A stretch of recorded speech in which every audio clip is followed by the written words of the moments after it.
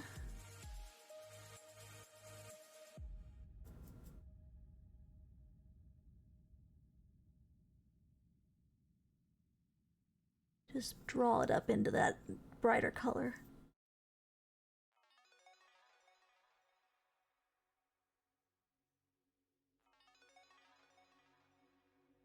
Oh yeah. That's what I want.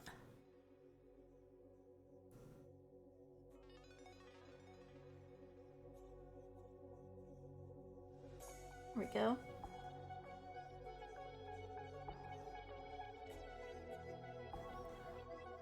That's what we want.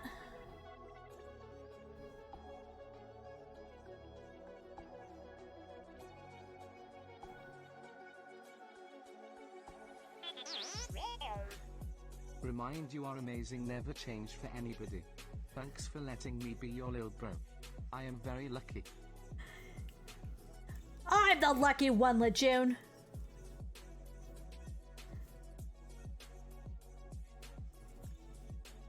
Thanks for continuing to be the best little bro. Hyping me up. It's awesome. Always puts a big old grin on my face. It's hard to tell because I'm concentrating so hard right now, but it's there.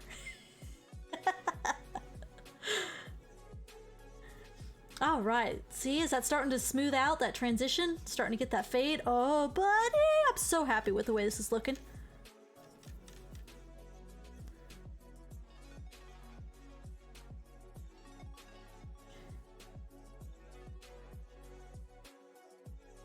I'm digging it. Can you dig it? Can you dig it? Can you dig it? Can you dig it?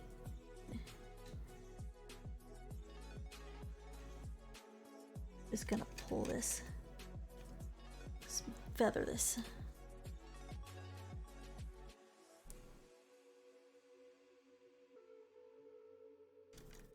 Let's feather it out.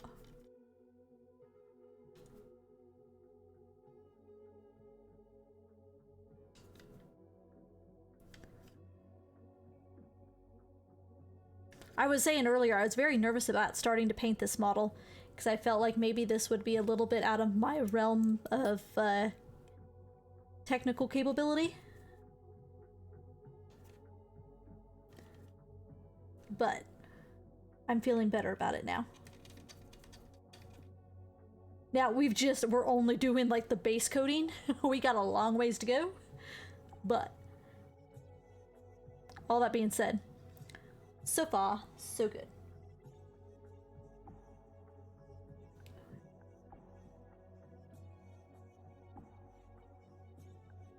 Pull this.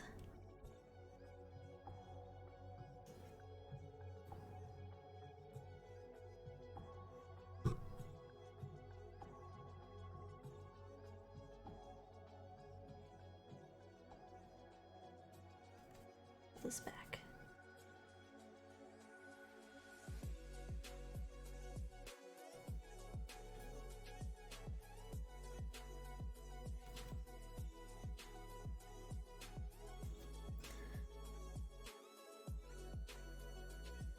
Okay, same thing over here. We're gonna find this darkest green. And we're gonna just pull some of this Caliban back up in here and give it just a little, help it get that fade going. A little cleaner.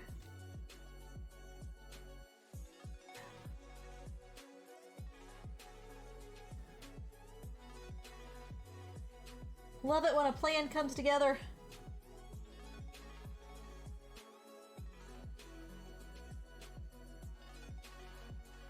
Bring it on.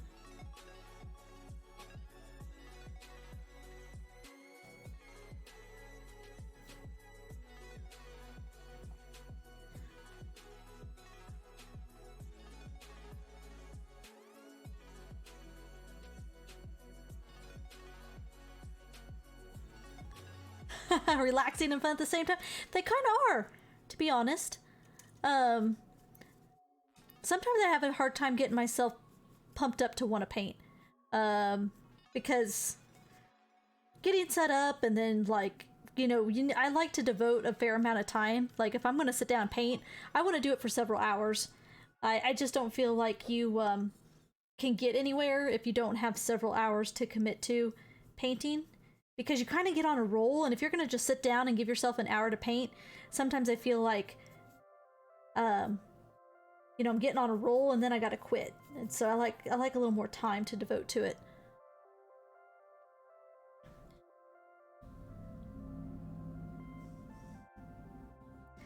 Okay, so now I want to take my little brush, because now I need to come up into his sleeve area. Oh, except I'm sitting on my ankle all funky. Need to readjust here in a second.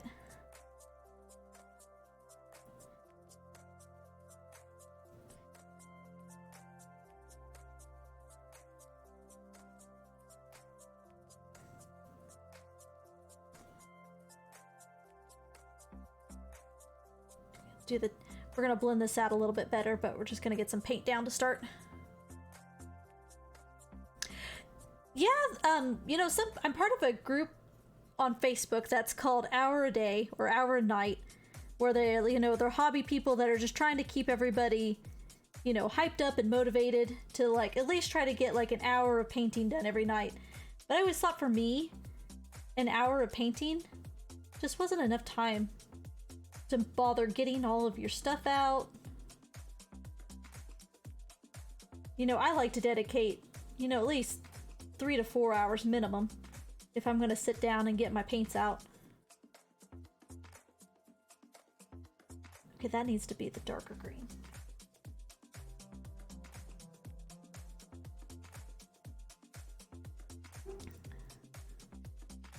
It does dry pretty quickly, it does. It's acrylic paint, so it's not like oil. It does dry very quickly. So, which is nice for me because I am not a patient hobbyist. So if I had to wait hours for paint to dry to move on to next steps, it would never work.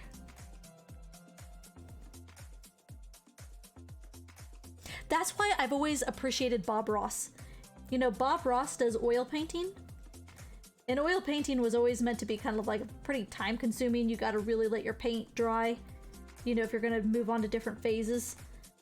Bob Ross did it in a technique and in a way that allowed you to do an entire painting in like a half-hour setting. And that's my speed. That is totally my speed. That's how I would like to paint. I'm going to do it a little faster.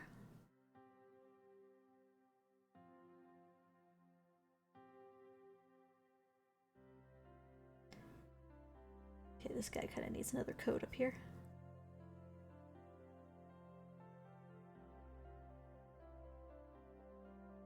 Some of that white primer shining through a little bit. I'm not horribly concerned about it because we are still going to go over this guy with a wash, and then we're going to go over him with a dry brush. And so, I want him to be kind of light and ethereal anyways. So having some of that white primer show through, I think, actually works.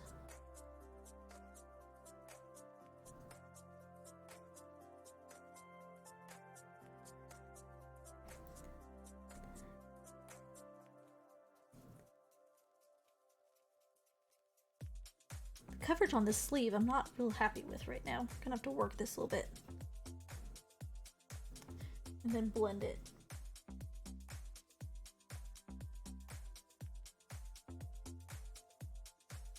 Happy little coattails.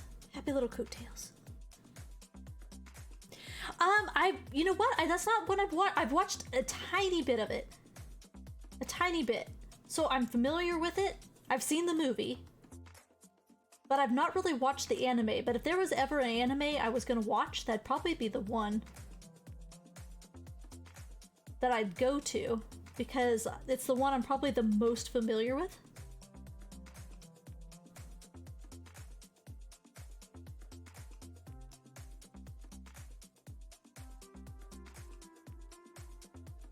There we go.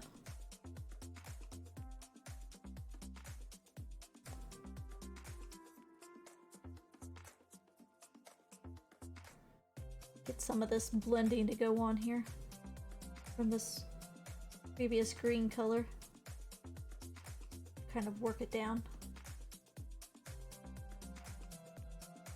to the lighter parts.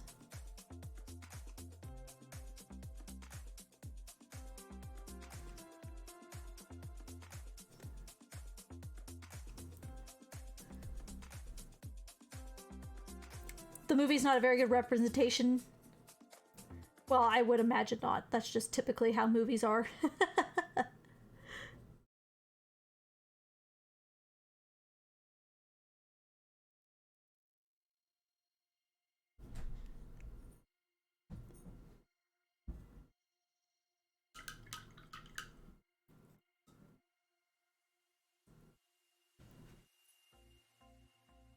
Some of this blue still wet. Yeah.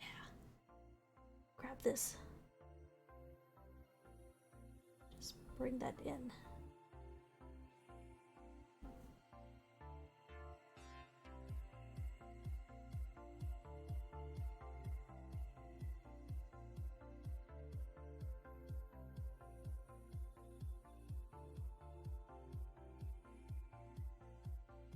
There we go. So in his sleeve here, I'm just trying to get that fade. Can kind of see it over here a little bit better. Get that transition to be kind of nice and smooth. You know, legit, I'm not very familiar with the lore of Warhammer. You know, I play the game. There is like a whole world behind Warhammer. If you wanted to dive into the lore, I haven't read any of it. So as far as like my favorite character from like a story perspective, I can't really say, but I can at least speak to like the model, what models I like the best and the theme. I like my Skaven probably the best. They're just little chaotic rat people clobbering together machines. And they're just kind of whimsy and chaotic. French Doggy, hello, welcome in.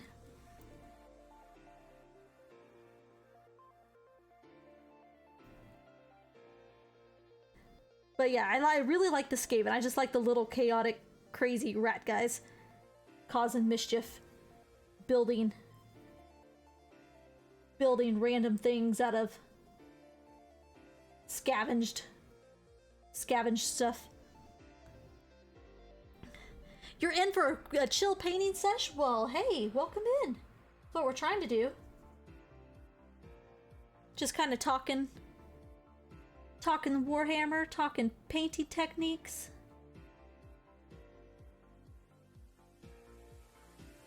Hanging out. Putting some paint down. I don't think you were here earlier, Lejeune, when I was showing off some of my other models I've done. We'll take a quick break here. Stretch my fingers a tiny bit. But here is one of the models from my favorite armies. This is my Skaven. My little rat guys. So you got these little chaotic little rat guys in robes, you know, clambered together, a contraption out of swords and scrap wood, and then they're spreading plague. So we've got like a little plague ball, and they're swinging plague around, you know, spreading blight. So this is one of my very first models I ever painted, very, very early on. Let me set Nagash to the side here, because I think this camera picks up color a little bit better than my overall camera.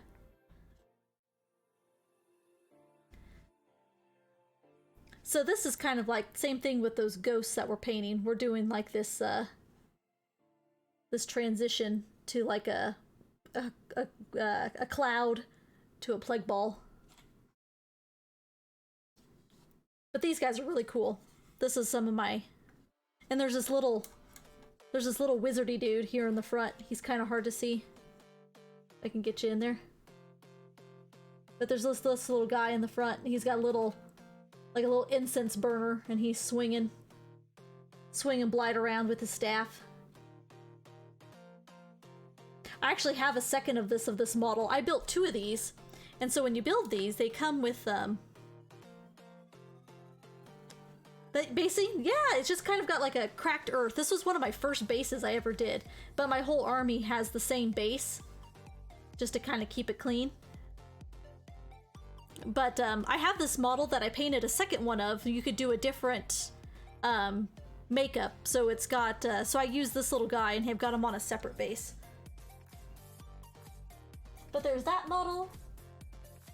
Now I painted this one, but I don't play the army. I simply bought this model just because I liked the model itself. But this is Morathi from the Daughters of Cain. And I bought this model off eBay. She comes with a little figurine because she has 2 forms. The Metallica looking like metal, it's just like Leadbelcher. It's just a metallic paint. And then they make this technical paint. So if you're talking about like the oxidation that's going on here, it's just a metal paint, and then I put a wash over it with like Nuln oil. And then they have a technical paint that you can kind of dab on there that gives it the rusting effect. Like it's oxidized. All that green. It's just a technical paint. So it looks like it's rusted and old. I'm trying to remember what the name of that is. There's a name for it. I don't have it with me. But yeah, just a real simple technical paint from Games Workshop. But here's like my Morathi model. So we did like some fading on her wings, which was really kind of a fun thing to do. Lots of layers going on here to get that fade to go. And then I even have like a pattern in her snake tail. If you can kind of see it, we've got like a black line. I've got some ribboning going on in her tail to give it like a real snake-like look. And she's got like the Medusa thing going on with her snakes in her head.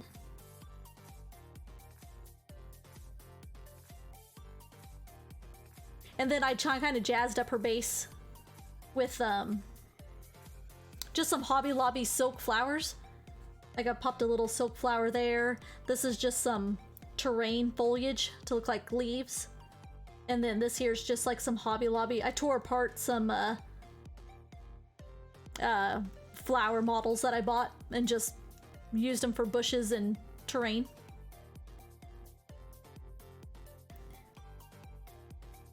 Yeah, the wings took probably the most time, just getting that fade, and then lots of different colors, and then dry brushing to kind of bring out all of her, to make them look real leathery. See, I actually prefer to paint big models, French. I think big models are a little easier to tackle than the little models because their details are on a larger scale. So I think they're a little more forgiving.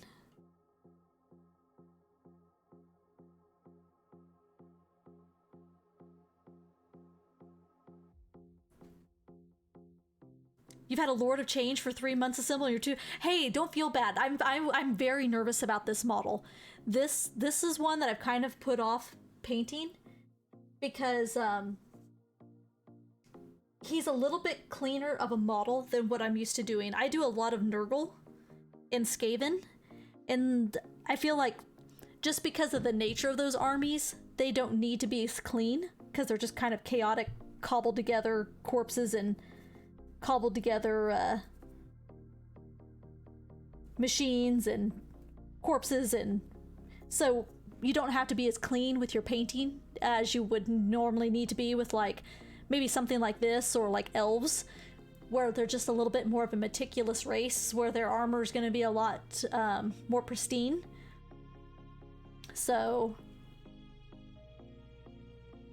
Yeah, this model is gorgeous. I'm actually following another model I found online. That's something I kind of like to do when I'm getting ready to paint a model, especially a character model like this, is I'll get online and I'll see if I can't find somebody who's already painted it and find a color scheme concept that I like. And I'll just kind of try to mimic it the best to my ability. But sometimes just coming up with a color scheme that you want to do is the hardest part. And then once you've got kind of got that figured out, it kind of takes some of the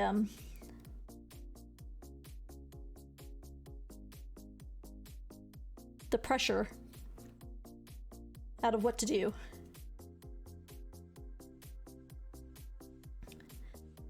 I don't know that I have French.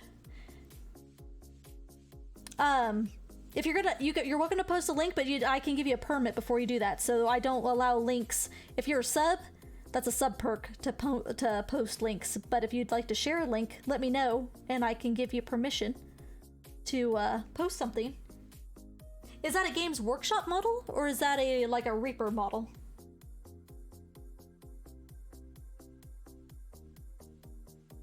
Okay, give me just a sec here. Set this down. He's so delicate. Makes me nervous. I'm gonna snap him. Here we go.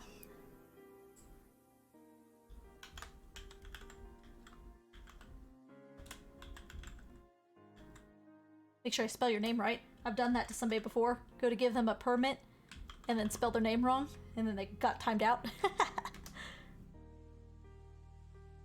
There we go. See if that works. A GW model. There was a post about it last week on the Warhammer community page. Oh, okay. I'll have to check that out. I haven't been following the Warhammer community stuff for a while just because I've kind of been out of the painting habit. I've only recently got back into model painting from about a 2-year hiatus. Let's take a peek here.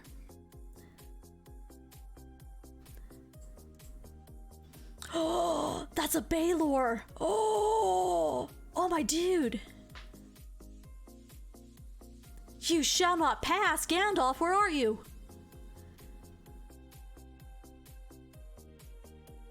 Oh, now that is a model that I would buy and paint because I am running a demon army campaign for our D&D group. I haven't ran it in a while.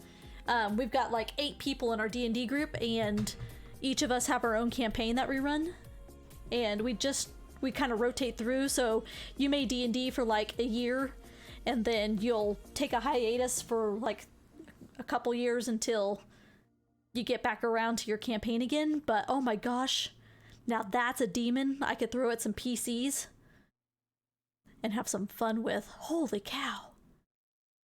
He's huge! Look at them wings! Oh my good gravy. That's cool. Okay, while I'm on a quick break here, I'm going to step away real quick because I've been chugging the coffee and I need a restroom break. So sit tight. I will be back in just a moment.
Quick break.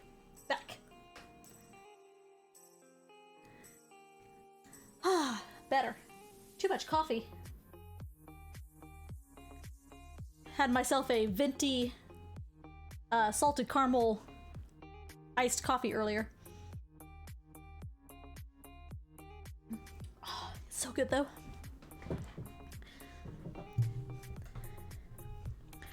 Okay, let me pull my inspiration photo back up here.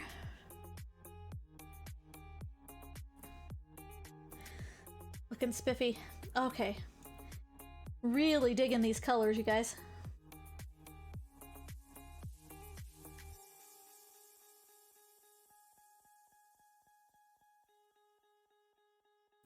See how this this fade's going here on his shoulder. Looking pretty good. I'm pretty happy with that.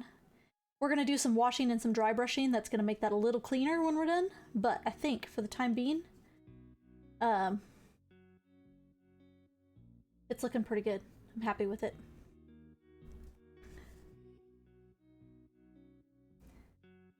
I didn't get all this guy's little tail here though.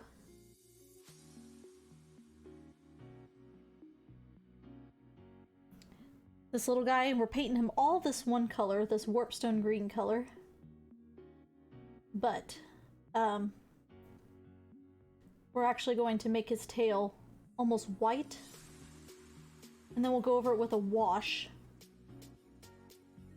But I think I'm going to dry brush the white. I was originally just going to paint it on, but I think a dry brush and then a wash over dry brush. You don't do that very often. Typically you would base paint, wash, dry brush, but there are some certain instances where I would dry brush and then wash, especially if you're trying to get a transition fade like we're working on.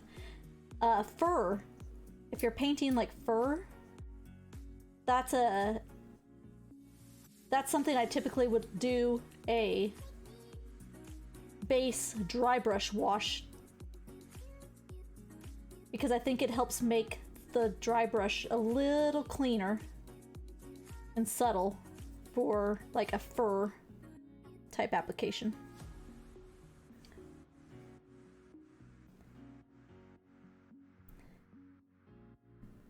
Now, if I was a really good painter, which I'm not, but a really talented painter would be able to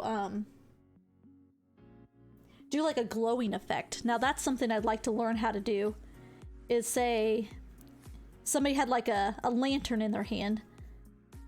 I've seen people who were able to paint to where it looks like that lantern was casting off a glow. So like say you had a mini holding a torch. That torch would be shining, giving light on like your face or your hand. And I've seen where they do, some people are able to paint that and oh my gosh, it looks gorgeous. Alas, I'm not that talented to pull that off. But if you can pull it off, it looks really good. Needs to be just a tiny bit brighter, the tip.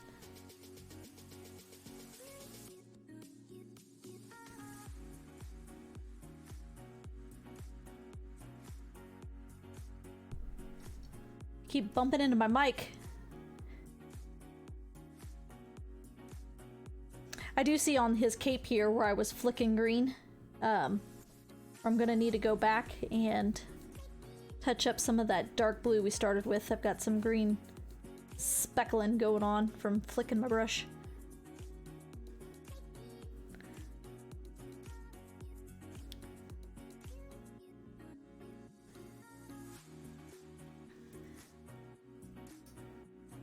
I think some of these tips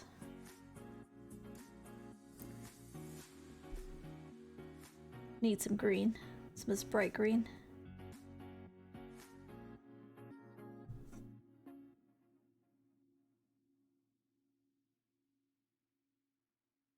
Get in the inside of this too.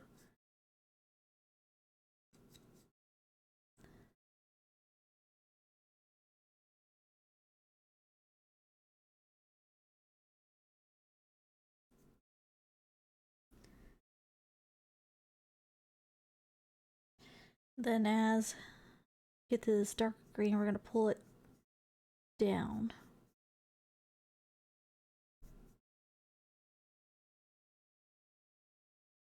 There we go.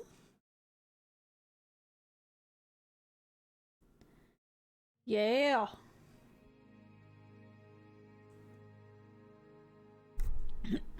Oh my god, I keep bumping my mic. I'm so sorry, guys. Ooh, you know what? That was kind of one of the original paint schemes I was looking at. I tried to do it before on some spirit hosts, but it didn't quite turn out the way that I wanted. But yeah, if I wasn't using my phone for a webcam at the moment, I'd pull up a Pinterest picture of one I've seen like that. Looks really neat. Instead of doing like this like Army of the Dead from Lord of the Rings type look, that black magic look is really cool.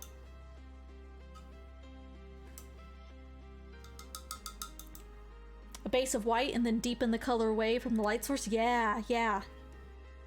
Yep, I know exactly what you're talking about. It looks really neat. It sounds easy. Yeah, it's so funny how I've done painting techniques where it looks hard, but it was really easy to pull off, and then you see other ones that like, oh, that doesn't look like that'd be too hard. Wrong. Some people just make it look easier than it is.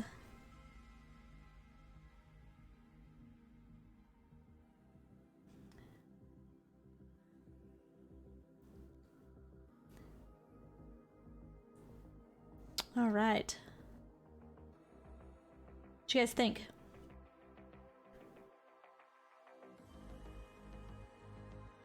Oh, I have some of their metal models. I wanted to get into Sisters of Battle at one point, but I didn't want to mess with all the metal models they had. So, them suckers are heavy. Those metal models. They're not as easy to paint. You would think it wouldn't make a difference whether a model was plastic or metal, but it does. I do think that metal models are not as easy to paint.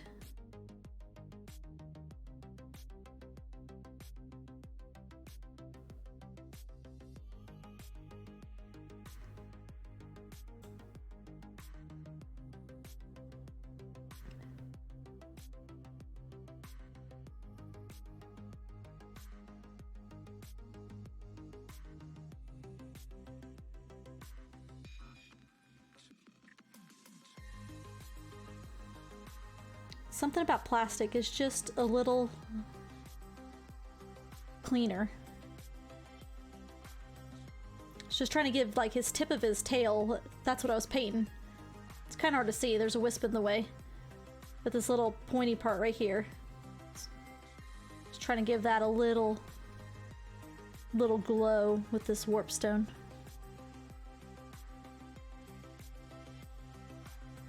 Fade on the shoulders looking good. This part right here, yeah, that's looking pretty sharp. Now we're not done fading the ghosts. The ghosts are looking pretty green at their faces. What I'm gonna do is we're gonna dry brush. I have no idea if this is gonna work or not, but we're gonna try it.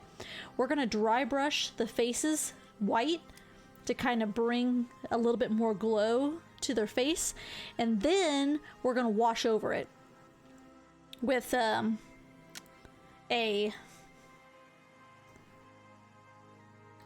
Caliban Green shade, I think is what we're gonna do. So we're gonna wash over all of this to kind of make that transition a little cleaner, and then we'll go back and we'll dry brush. Actually, we may dry brush before we wash, and then go back with some edge highlight.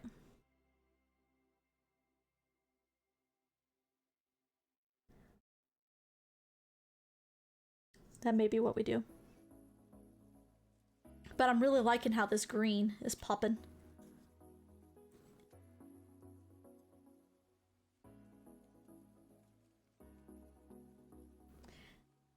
I think I'm going to work on this transition-y part a little bit down in here. Try to soften that a little bit. Some washing and dry brushing will also help with that.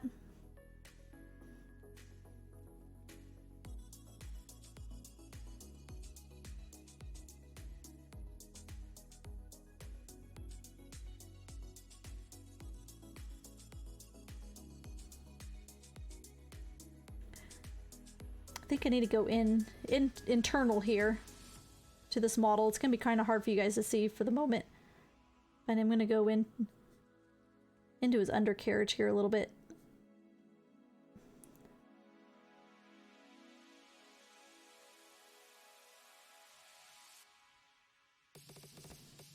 This is looking a little blah. I need to see if I can't bring some. I think some highlighting will help. So I'm just gonna kind of try to bring some of this. Then we're gonna feather it out a little bit. I think it needs a little pop of something. I do all kinds of minis. I've got some Reaper Bones minis here too. The last time we did a miniature painting stream, I painted the Gormaw Purple Worm from the Reaper Bones 2 Kickstarter.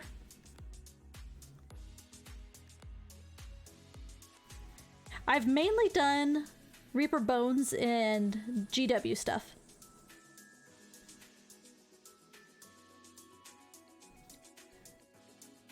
But I have a friend of mine who's turned me on to the Raging Heroes line of models. Now that is some cool stuff. They're like all female. It's like a female themed type of armies. Kind of like if you wanted to do Sisters of Battle, but GW didn't have the models available quite yet to pull off in plastic anyways, because Sisters of Battle for the longest time were still all metal. But Raging Heroes was like a kind of like you could use those models to be your Sisters of Battle if you wanted to. There we go. I was just trying to go onto his inside a little bit and add just a tinge of brightness in there. Not too much, just a little bit.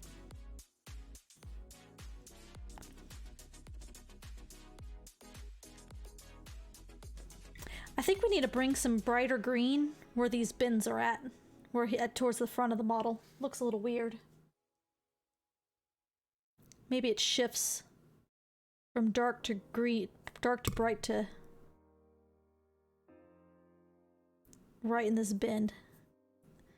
I think some dry brushing right here will help too, but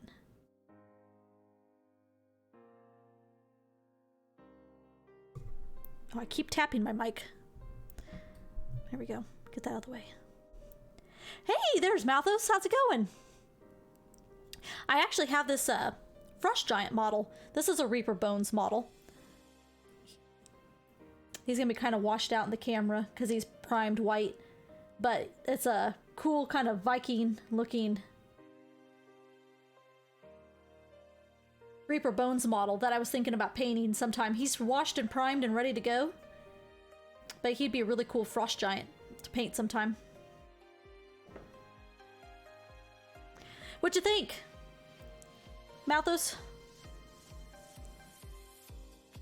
Is he looking Nagash-esque? My idea was to kind of get him looking like Nagash, or not Nagash, Kel'Thuzad. He is Nagash, but getting him to look a little like Kel'Thuzad from World of Warcraft. It's kind of the theme. Been sleeping all day? You feel like crap? Oh no. There's still stuff going around, so careful.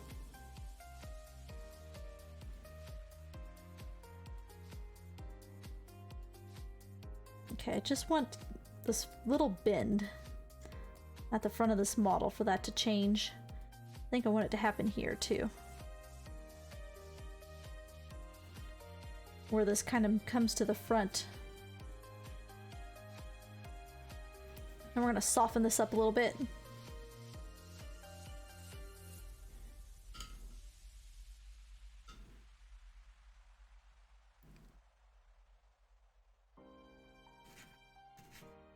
Yeah, I know, isn't it? It is like literally the Kel'Thuzad, isn't it? That was my thought, my idea about painting this model. It's like I want him to kind of be Kel'Thuzad-ish.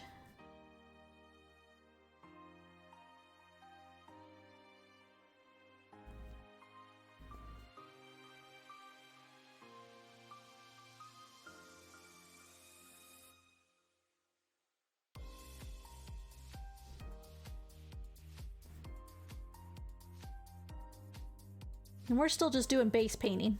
So we still have some washing to do, we got some highlighting to do, but just getting the base paint down. I need to go back and touch up with some of this Incubi darkness that we did for the blue. I probably don't have enough left on my palette to break some more out. His big hat? I know, right?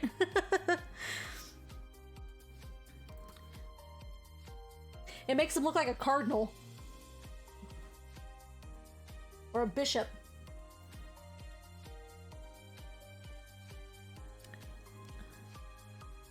Bishop Nagash. Okay. I kind of splattered some green when I was doing, kind of speckled him a little bit on his back here where I don't want it. Touch that up. See, that blue is very bright when it's wet, and it dries much darker.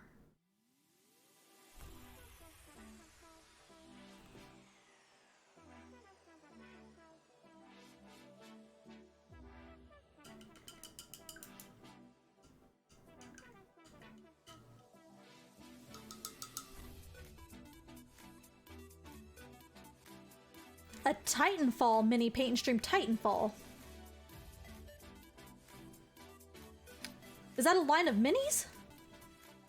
Or are you talking about, like, there's a game called Titanfall, isn't there?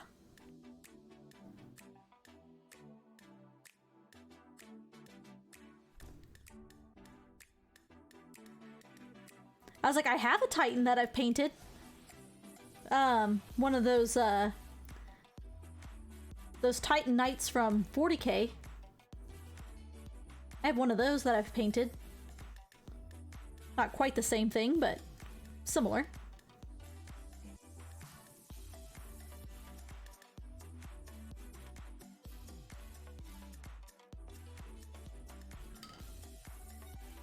Let me see if I can find one of those.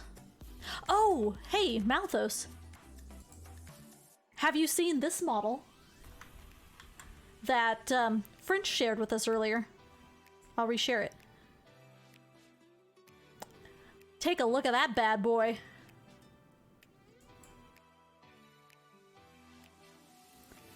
Oh, those look like Tau.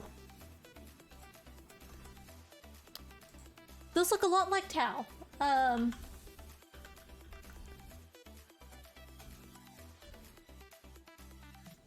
Actually, that's... So let me show you from 40k, World of Warhammer. World of Warhammer. Oh my god. I'm getting my shit crossed. What are those considered?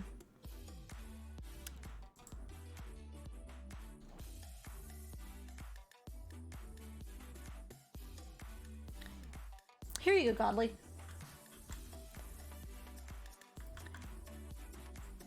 Take a look at this. It's a really long Xenos. Okay, there you go. Nick sent that to us last week? Okay. Yeah, take a look at that Tau line of minis from Warhammer, because that is pretty much what those look like.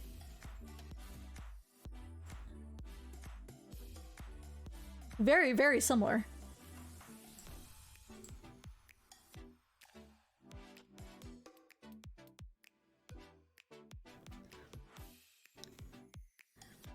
Now, I have a Titan, but it's a Space Marine. The big Titans. What are those under?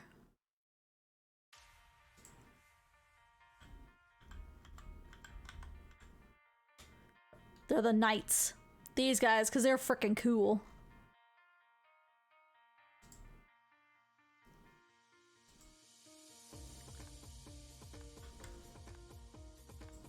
Then you have these big guys. Now, I've painted one of these before to look like my Death Company for Blood Angels. But when you say Titan, that's kind of what I think of for 40k stuff. But that other stuff you're linking is pretty much just Tau. which are they're a really cool looking army set. I've never played them, but we have friends that do. Yeah, that frickin' Baylor looks awesome. They have their own game now too, do they? Interesting.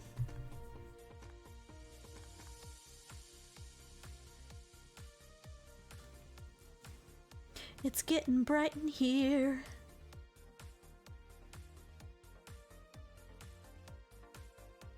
I'm digging this glow.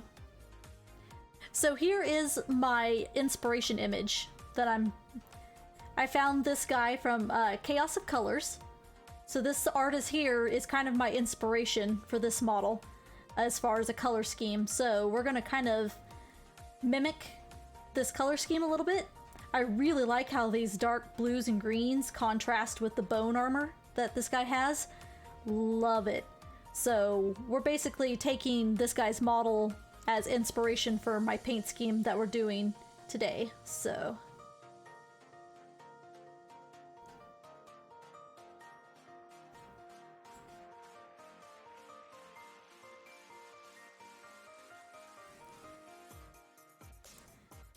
yeah, it does have its own name, doesn't it, French?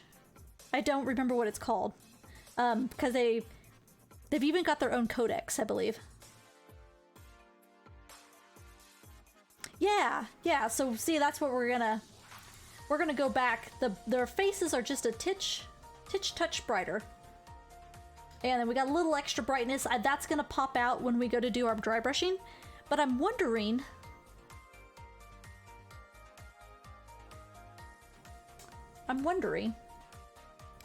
our original progression we were doing was this. So this was our progression. Started with the Incubus Blue, Caliban Green, Warpstone. Do we need another layer of progression? Or would it be better to go ahead and do some white dry brushing and then wash over that with the Colloquia green shade?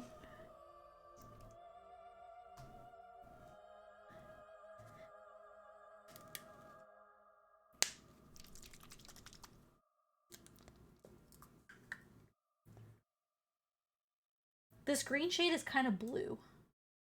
I'm wondering if this is the right shade I want to go over those ghosts.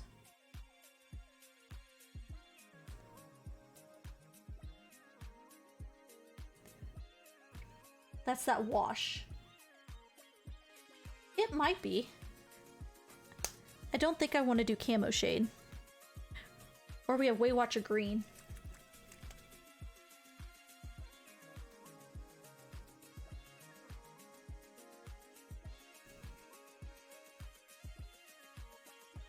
I think it's Waywatcher green that I want. This is a brand new pot. I think I bought that for this reason, and I haven't used it yet. Oh yeah. Yeah. That's what we want, absolutely. To go over white? Yeah. That's actually what Ralph... I bought that for this reason. I haven't even opened it yet. Okay, that's what we want.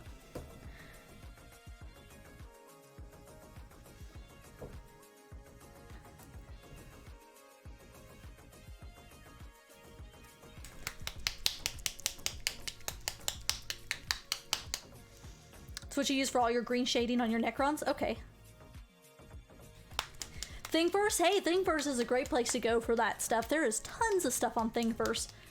I think that's where I was finding my D20 models at that I want to 3D print.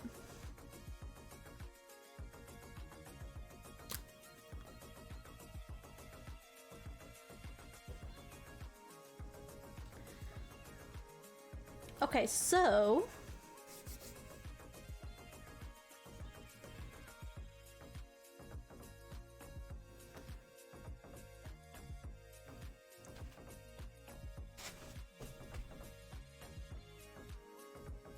we're gonna try on this little ghosty here first. A little bit of wet blending.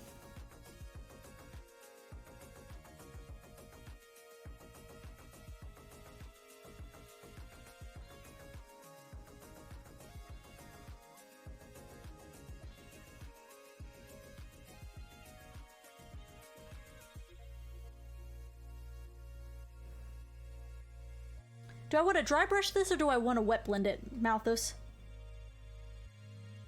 Because I want their faces to be a little white, and then I think I'll go over it. But I think I want to wet blend it and then wash it.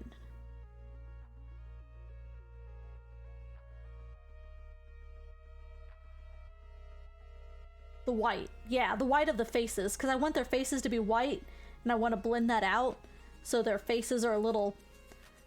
But I'm thinking about painting over that with some white. Kind of white, just like wet paint, blend that out. And then go over it with the shade.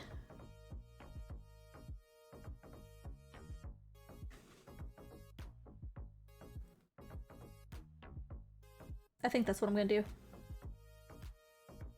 If we don't like it, we can always paint over it, right?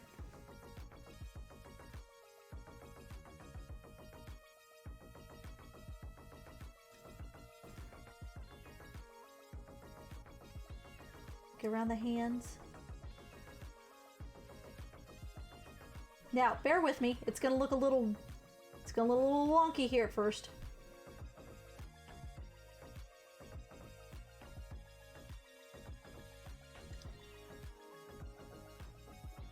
Bear with me. Ruined! Have you ever watched Bob Ross streams? They actually have a command for ruined.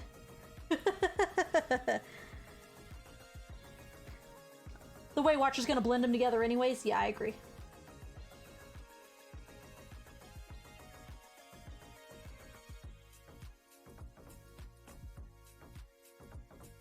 Ruined forever! You could never go back! There's no going back! Can't paint over it! There's no fixing it! Okay. We're testing it on this first ghost to see if this is gonna work the way I want it to work. And we're gonna take some of that original green.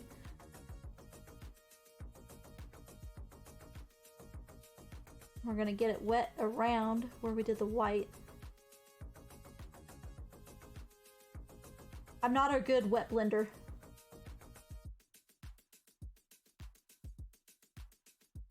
I don't do it a lot. But like Malthus said, we're gonna go over this with a wash.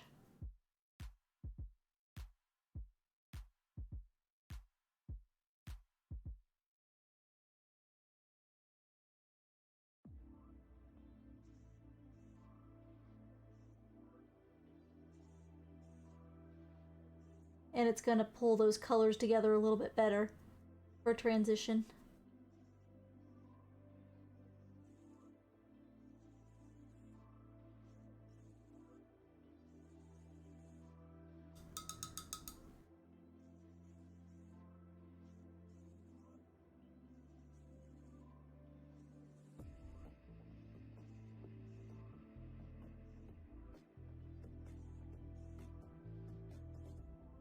Using Pallid Witch flesh here, so it's not like a true white, it's kind of like a gray white. Oh yeah, absolutely. We will absolutely be 3D painting mini or 3D printing minis and painting them. You betcha. That was kind of the whole point of buying that 3D printer in the first place.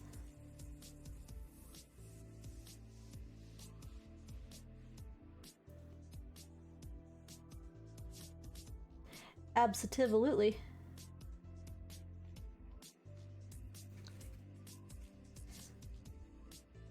Absolutely. Okay, so here's the face. We're doing here a little washed out with my camera, but I think I pulled it off.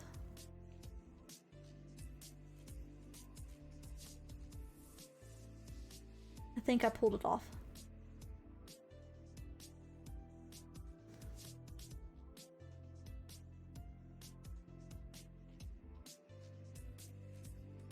Like I said, just a little washed out with the camera.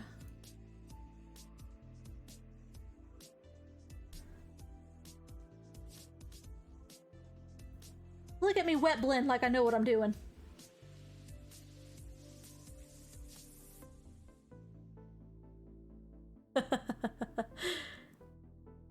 Alright. They are a little spoopy, aren't they?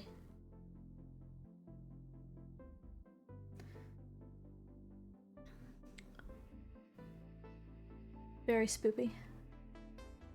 Okay. I want the brightest parts to be in certain places. And then we'll blend them. We'll wet blend them out from there. So go in with the white where we want the white to be the brightest. Like kind of at the high points, the hands, the shadows.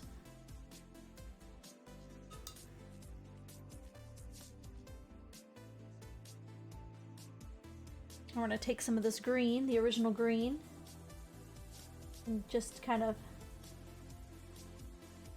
get it wet behind the white.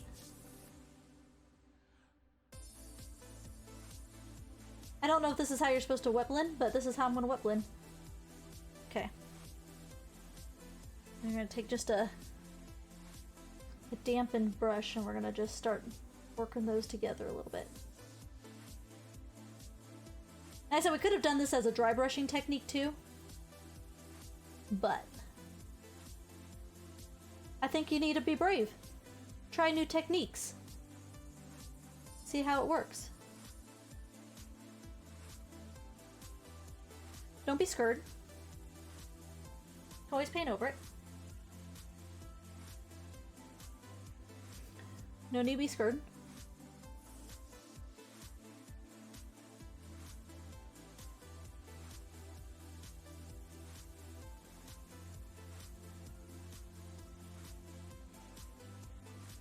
You can start pulling that back a little farther if we want. I think that wash will help.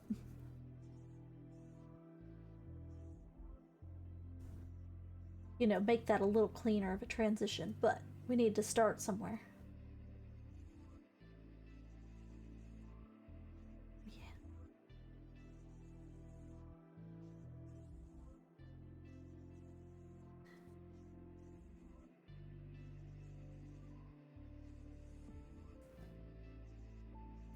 Getting some wet blending going on up in here.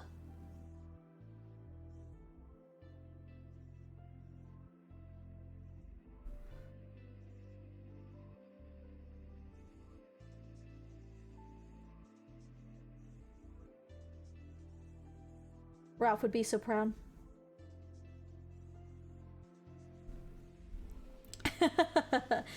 You know, it's not pro. You just... It's actually not too bad.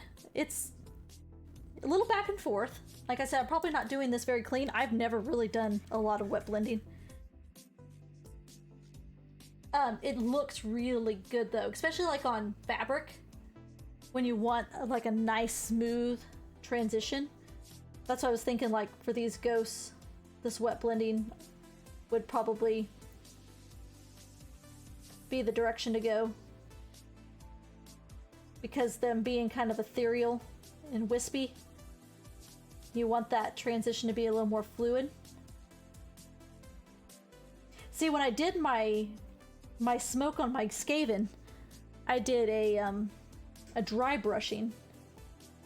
And going back in hindsight, I think a wet blend would have been the better route to go, but I was a little bit too noob at it at the time to attempt it.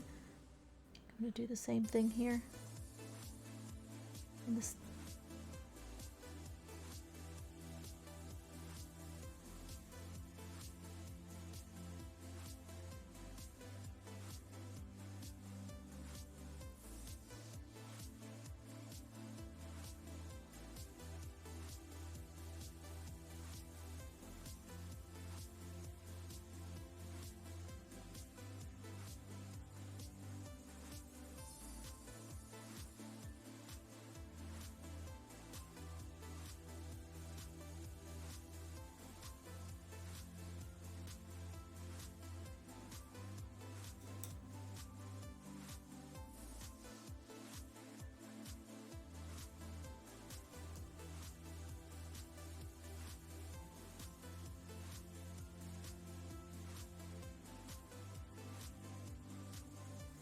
Okay, we can't forget to do it from the other side too.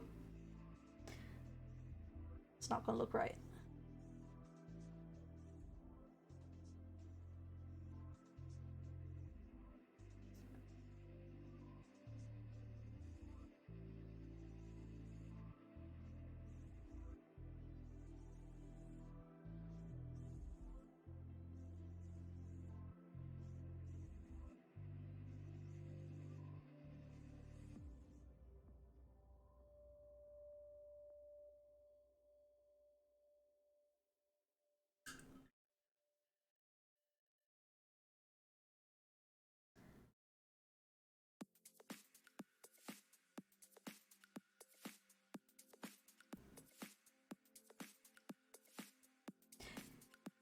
Now this is where painting models, you can spend as much as or little time being meticulous about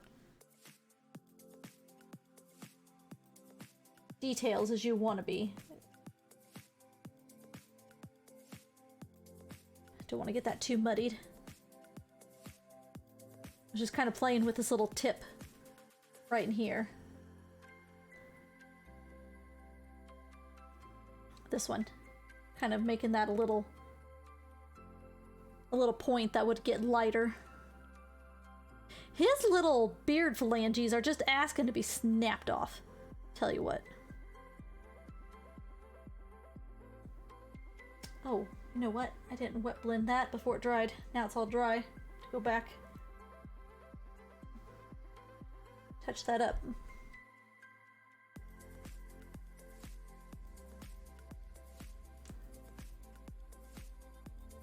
It's one thing about that. You gotta be somewhat quick about it.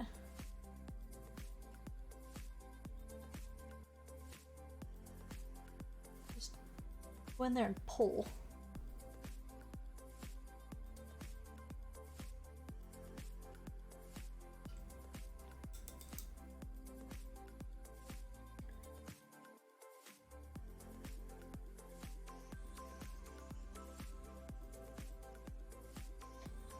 Malthus, has this got you back into the wanting to paint?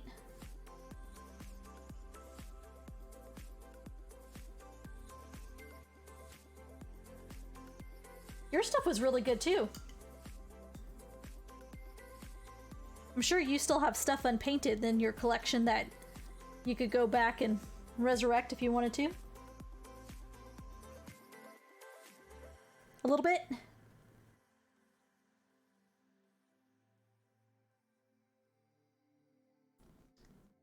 Paint along with me, folks. Paint along with me.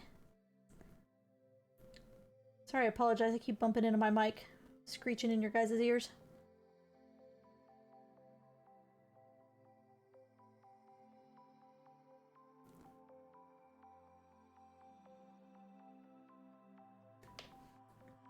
I still think we're going to want to dry brush a little bit of this.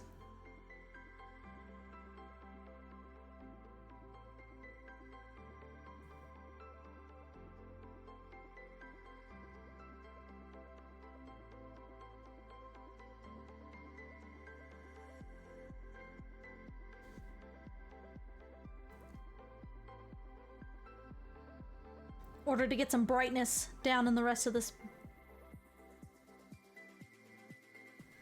Yeah, it's all painted, uh-huh. Sure. Sure it is. Sure it is. Uh-huh. Uh-huh. Nobody who has ever gotten into the model painting hobby has ever had their entire collection painted at any point. If you have your entire model collection painted, you're not doing the hobby correctly. You need an inventory of shit that you'll probably never get to.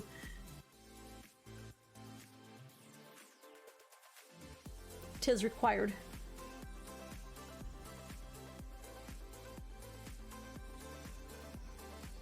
Can I get just the very tip?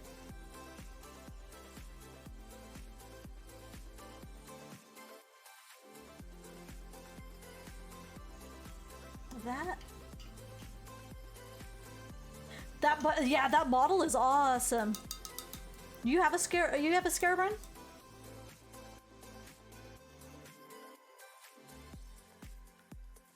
I didn't know if you had it or if Dylan had it.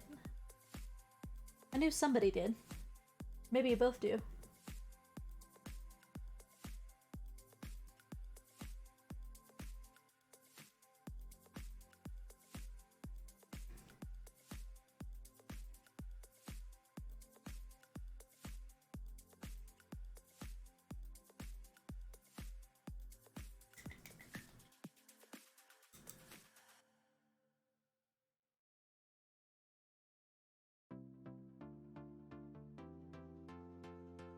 It's been so long since we've all gotten together and done the actual gaming, I forget what everybody's got. Between all of us, we pretty much had all of Warhammer covered.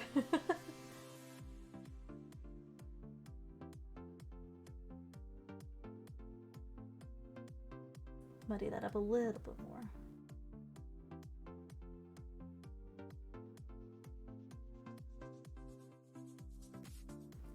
Oh yeah. Come around, we're gonna do it here too.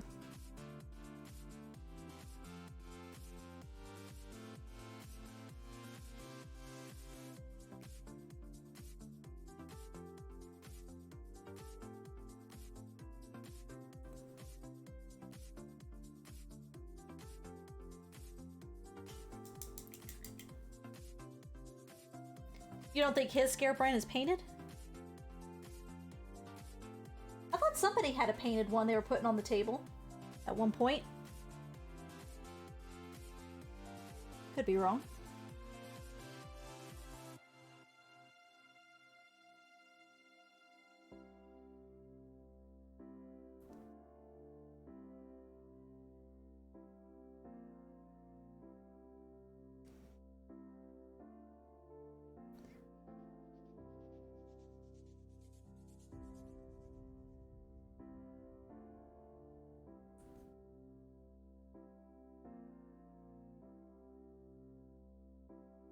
Get that.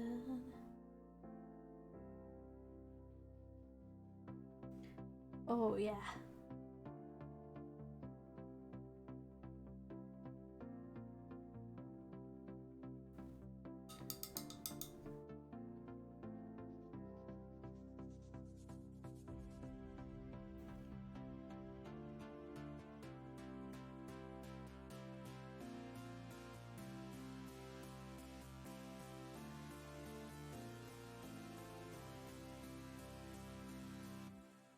There we go. Kind of getting his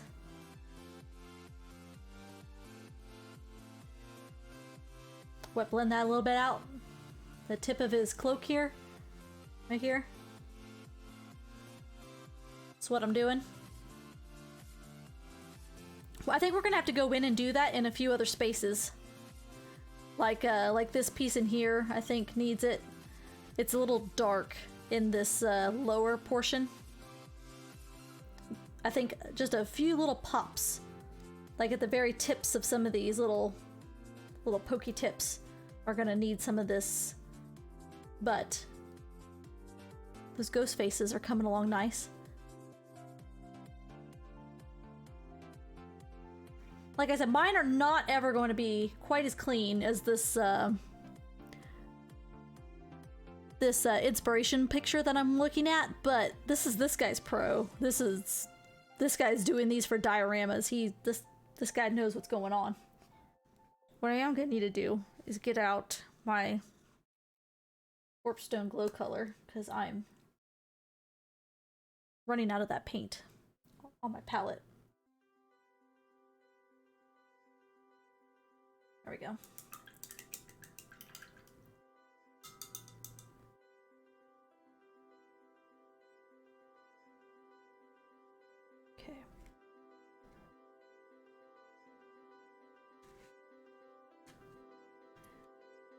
Let's go do some of that on this one.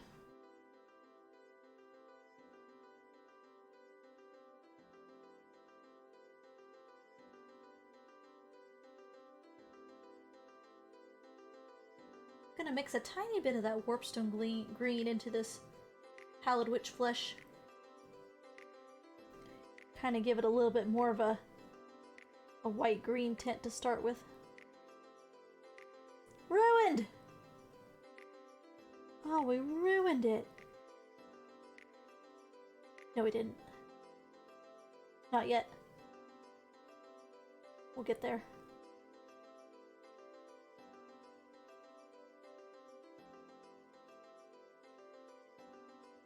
Okay, get the underside.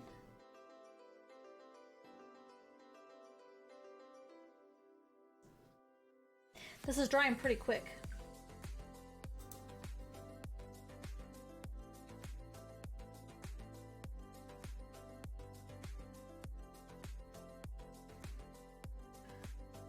So we gotta work kind of fast here. Get this all wet blended out before it dries.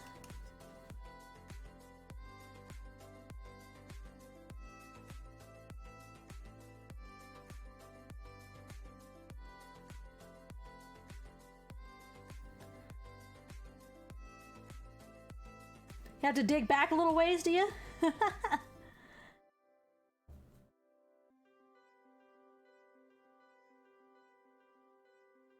I would be going back a little ways in time.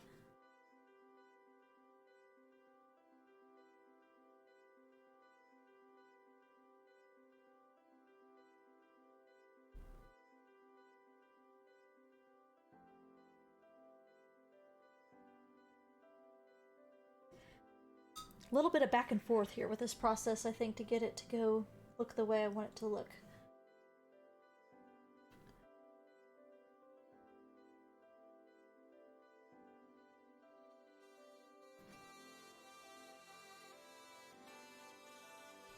Pull it. Pull it. Or push it. Push it out. Feather it out.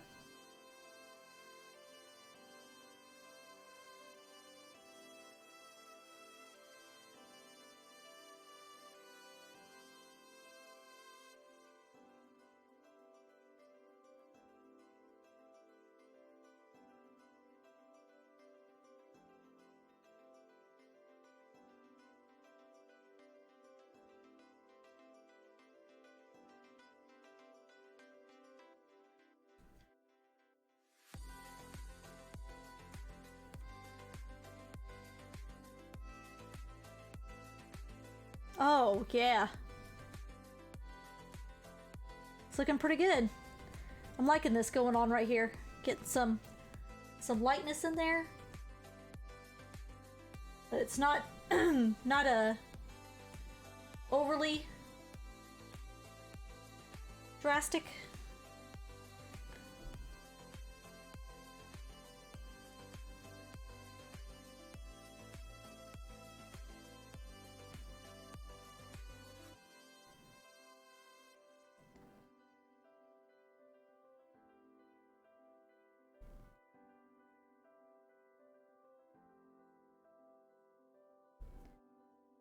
Shout out to my lurkers while I'm thinking about it out there. Anybody that might be just like hanging out watching, whether you're new to the community or you're one of my regular lurkers. Appreciate you guys hanging out today while we do some painting. I don't keep a viewer list up or viewer count or who's out there. So, never gonna risk calling you guys out if you're just here to hang out and chill. Just know that, I appreciate you spending some time hanging out with us while we're painting today. I have another streamer that I watch. He's like a tech guru. He's actually got a podcast going on right now. I was watching it before I started my stream. And, in his merch store, he's got a t-shirt that says "Lurkers make the dream work," and I bought one because I love that saying because it's true. I am a lurker myself, so when I'm watching streams, I'm usually like at work. I can't really chit chat. I pull up a stream on mobile. And when you watch on mobile, you're always like 30 seconds behind the action anyways, so I just usually put it on as something to listen to while I'm at work. And so it's kind of hard to chat since I'm just listening and I don't really see the chat going on. I'm just listening to the streamer react to chat or react to whatever they're doing.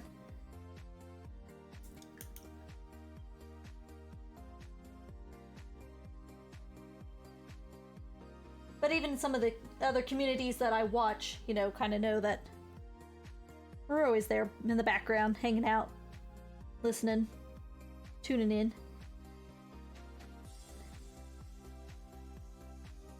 If it's late, I usually lurk you. You chat nonsense. It all works. It all works. Some of this wet blending action going on here. Sometimes stuff like this is kind of hard to chat to because you know your focus is on what you're doing.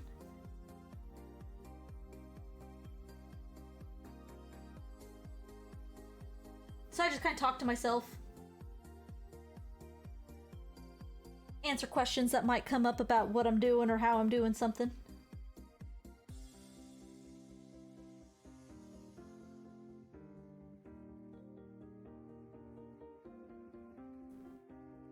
We don't do these painting streams too often, just because it's kind of a bugger for me to move all my stuff up from my nice setup I have in my basement to my stream room.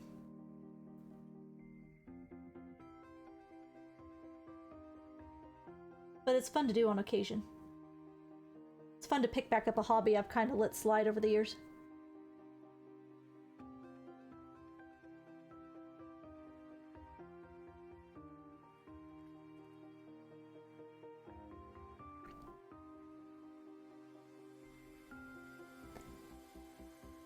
You never took finished pics? It was all work in progress pics? Well, if it's still finished, or did you get rid of the model? You didn't get rid of the model, did you? Sell it off?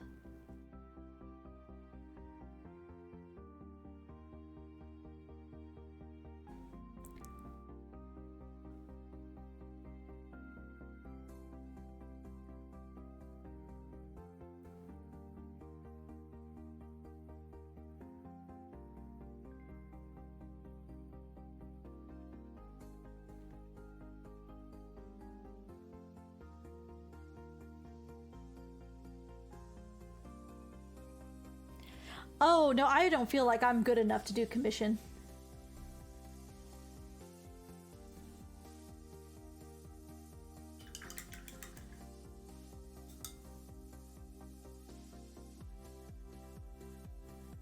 Maybe like helping a friend get some stuff painted.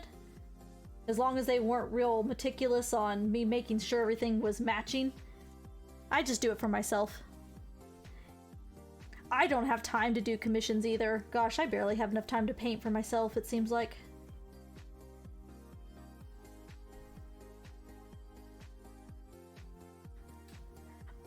I knew a guy that did commissions, though.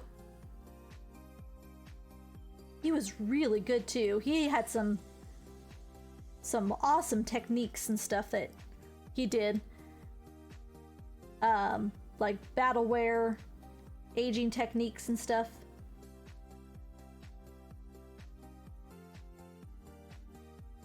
Dave was really good at that stuff. I wish that camera wouldn't wash that out so bad, so you guys could get a better idea of what's going on, but I think it's getting the point across.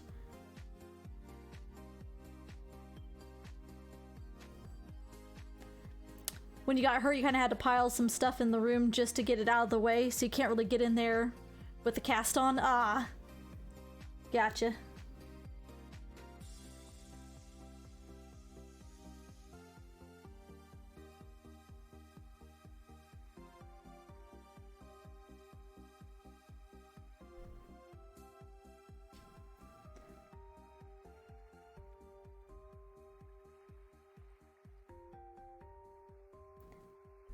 Yeah, I think that's kind of how Dave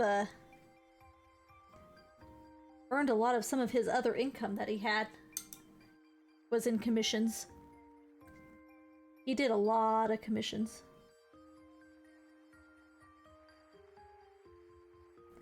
He's very good at it. He had a Night Titan that he had one done up to look like a Boba Fett and one to look like a Jango Fett. And those were really cool. I'm gonna have to do a little bit. I think I'm gonna actually do my highlighting before my wash. I think doing it in reverse will help not make it look so sharp, like you would want it sharp on armor, but I don't think we want it sharp. So I think if I do some of my edge highlighting before my wash, I will get that more muted transition that I'm wanting. I'm actually gonna come on his tip here. I'm gonna bring this up a little bit.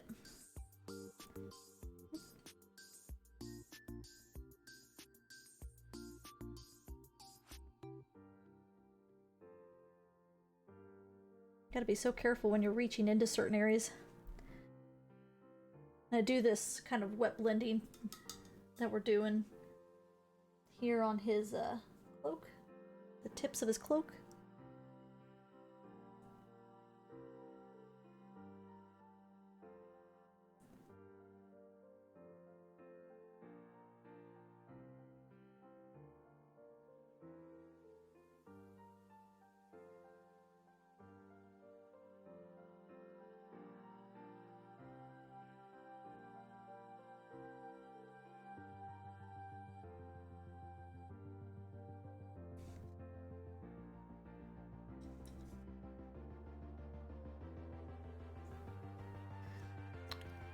You should be able to post it, Malthus. I think as a moderator, you're good. But we'll see when it times you out.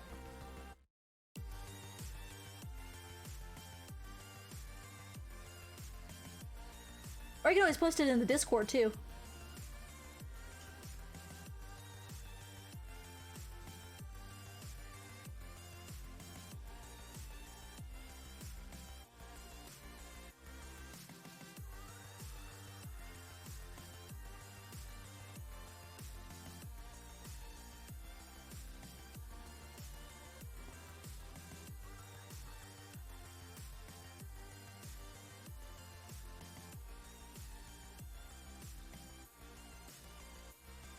I think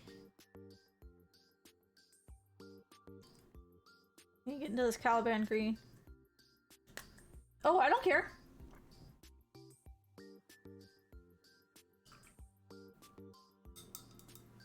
Yeah, I had posted a picture of that orc that Ralph was doing. I posted a picture of that in the Discord the other day too. Because that orc was freaking cool.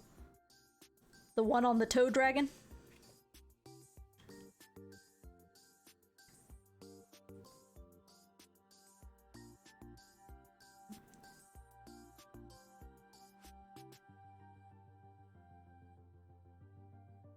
Very neat.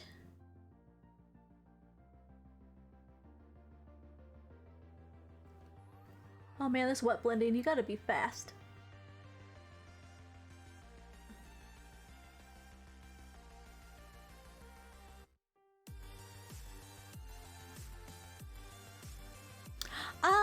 I started out doing 40k, and then I moved away to Age of Sigmar just because I kind of like the fantasy line of stuff better, because it serves the dual purpose of also being D&D for D&D models.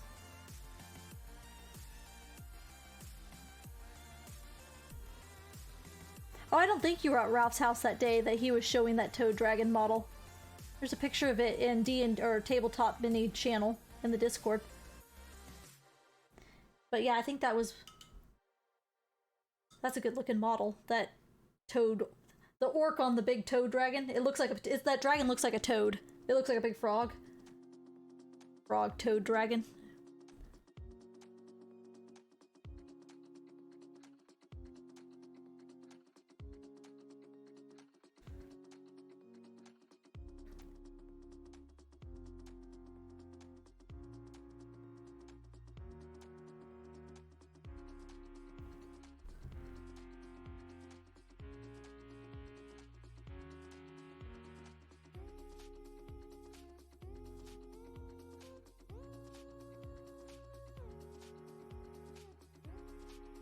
You saw it? Yeah, it's pretty cool. I've always liked that model. He's been sitting on that model forever. 'Cause he's got so much stuff to paint. Takes him a little while to get to everything.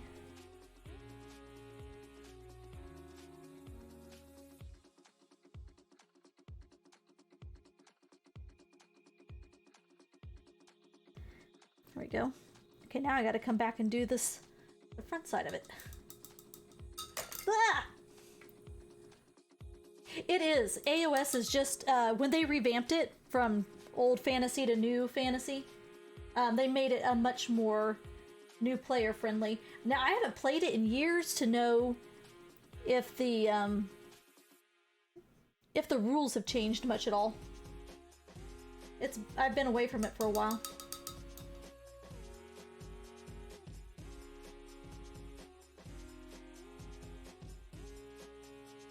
I know 40K is always going through a rule revamp with all their different editions. I would hope that maybe with AOS they tone that down a tiny bit.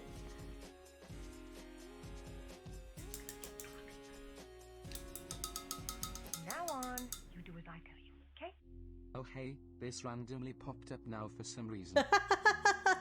Thanks, Majos. Yeah, those resub alerts are really weird. They pop up at weird times. Thank you, though. Appreciate it.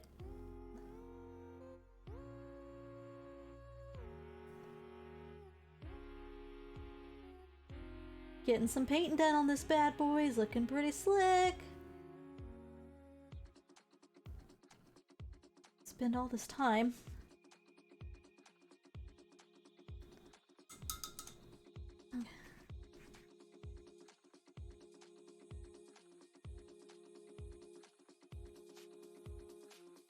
Welcome back into the Inkpire for another month. Oh yeah. What you thinking, Madros? How's he looking?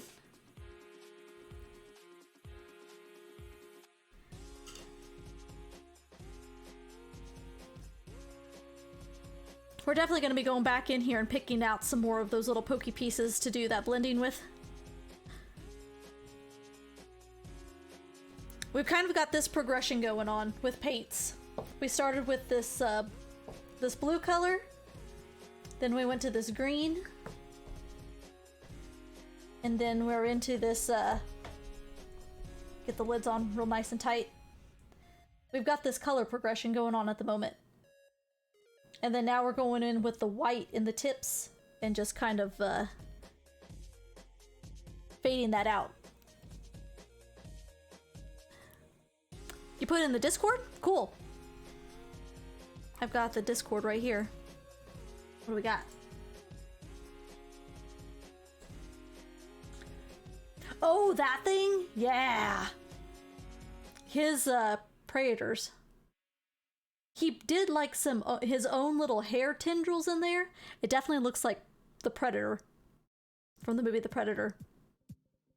It's pretty badass. But this is the model that I'm getting my inspiration from. So this is some pros. My transitions are not going to be that clean. And he's got a little bit more green, brighter green down in his base than what I've got. I've kept him a little on the darker side than the brighter side. We can always go back and change that. Bring that brighter green down. But I'm kind of happy with where it's at the moment. I mean, I'm not looking to replicate this 100%. This is just for inspiration. But that kind of gives you an idea of the color scheme that we're working with here. We're going to do this bone armor. All of his armor. I was going to do metal, but I think I'm not. I kind of like the contrast of this natural bone, this aged bone, versus a metal. But we'll see when we get to that point. Ralph's stuff is very clean. Like I said, he's got... I'm gonna get paint in my eye. In my fingers. Got...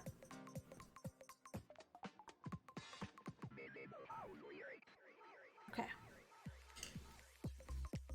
Need a little sippage of my coffee over here. Getting kind of watered down.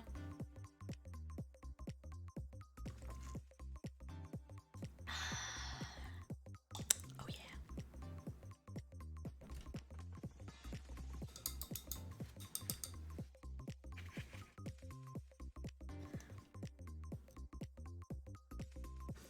Okay, we got another ghost face to do here. We gotta do this guy. It's funny how much brighter that green is coming across on camera than it is in person. It's a little bit duller on camera, or in person, than it is on camera.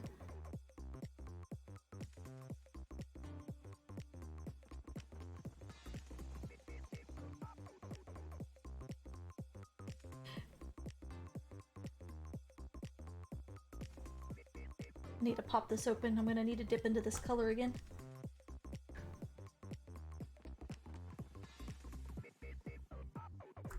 Beep beep beep boop pop pop pop.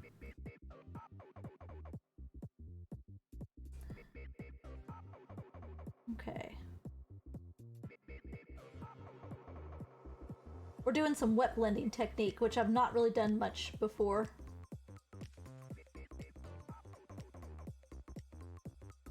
But we're gonna ruin it, and then we're gonna go back in and fix it.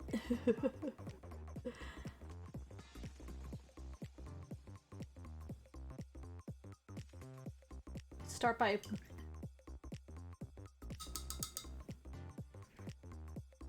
painting ASMR here.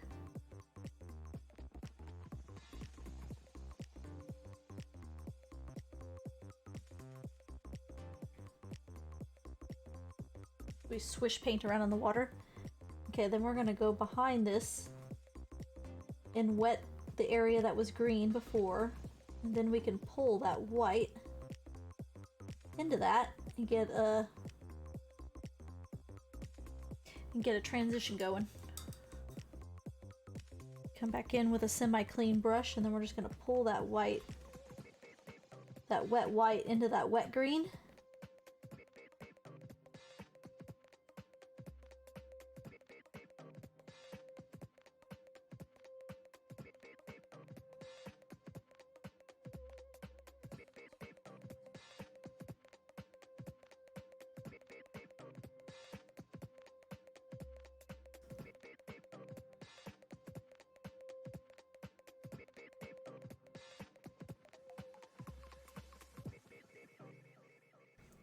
And then it just kind of gets that a nice bright.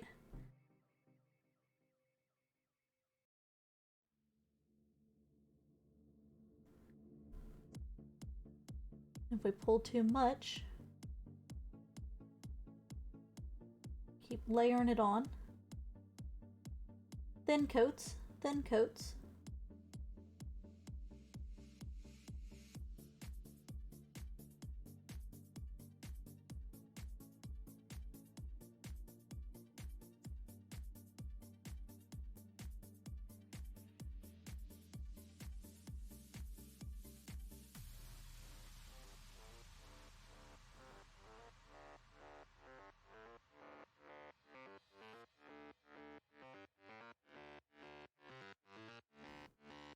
This Warpstone Green just got a nice natural glow. This paint almost wants to glow on its own.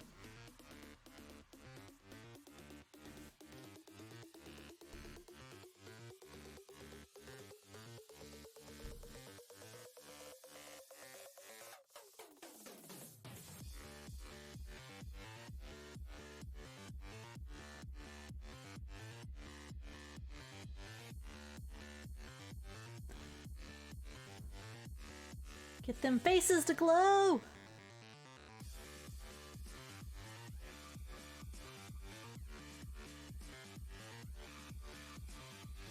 We need to go back in to do this a little bit better.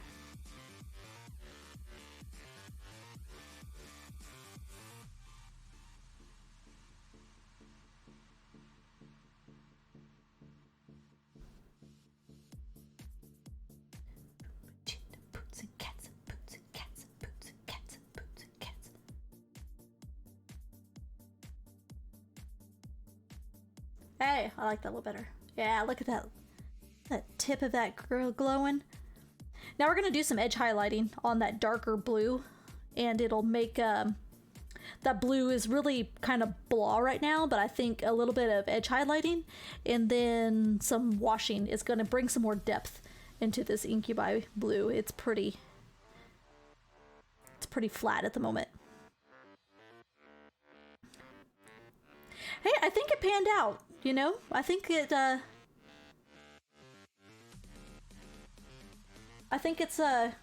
going somewhere.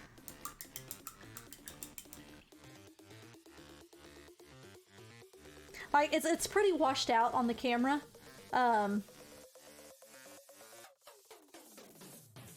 It's definitely not quite as clean of a transition as I would like, but I think the guy that did this picture did it with an airbrush.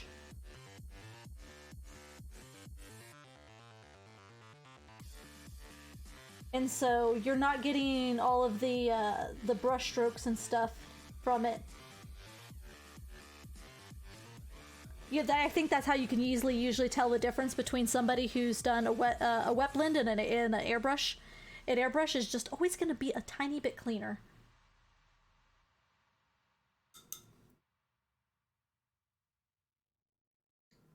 Especially when you're doing a fade like this.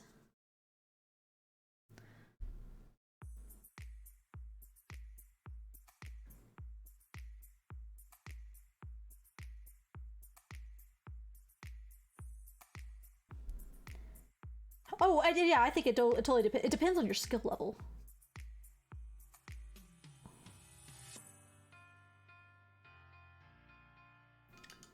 I think skill level has a lot. Like me and my skill level, I think my skill level is gonna say that had I tried to airbrush that, I probably would have got a little bit cleaner of an effect. But I have difficulty doing it on that fine of a scale.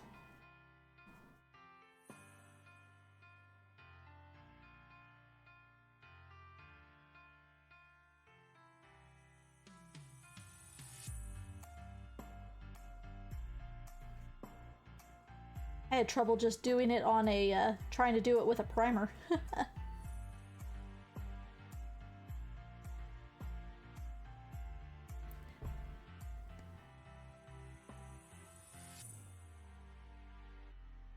You don't want it to be too uniform, that's true.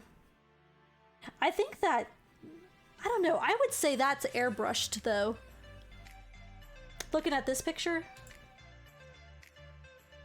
I don't know, that just feels airbrushed. He's got some really clean brush strokes.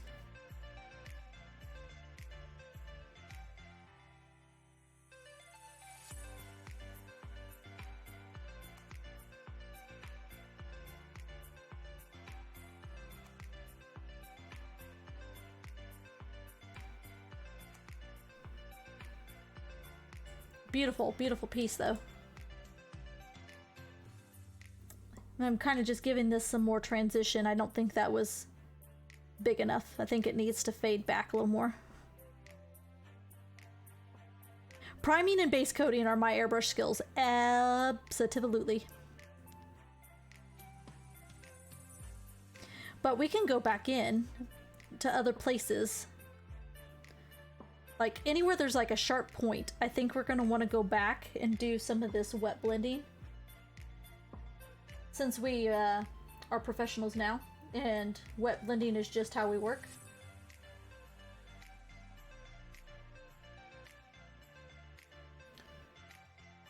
That's just what we do here. We wet blend.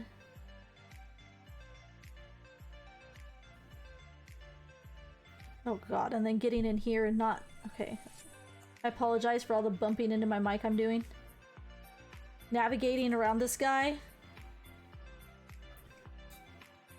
And trying not to touch things that we've already painted.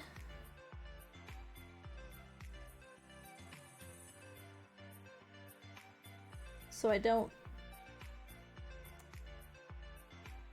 think that needs more paint. That green's getting a little thin.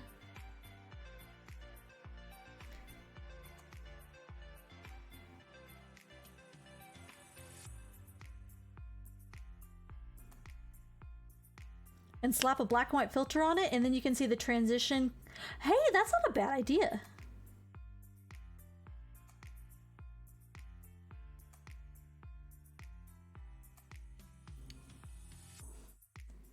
That is not a bad idea at all. Never would have thought of that, to be honest.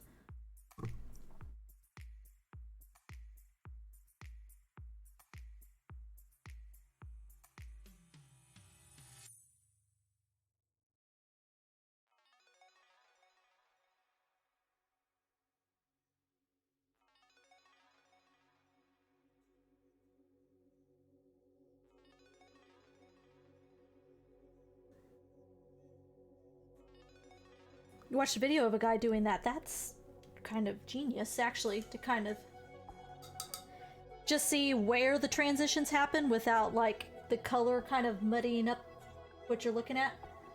Seeing at what points the transitions happen. That's a great idea.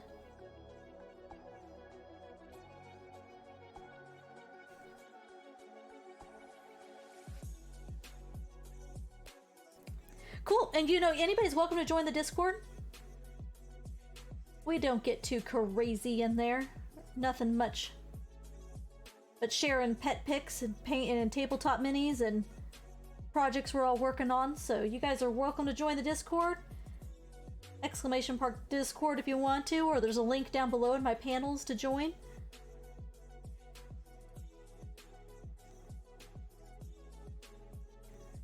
Come on over, hang out with us, share your projects, your food, your projects. It's all welcome.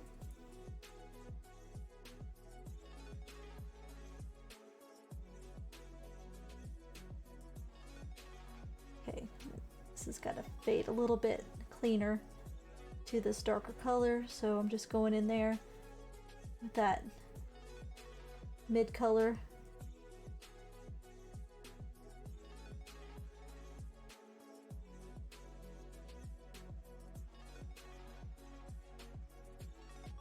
Get a little bit of both on there, maybe. And that paintbrush. Just wet blend this around. Pushing and pulling colors. Don't want them to get too muddied, but we definitely want it to seem like transitions. I think we want to pull this brighter green just a little bit farther out than I originally did. Just kind of bring it down. Bring it up into his cloak maybe a little farther than I did the first time. We're still in the base coat mode, so we can play. That's what I'm doing right here. We're working in this area where I've got this white tip, and we're just trying to pull this brighter color around.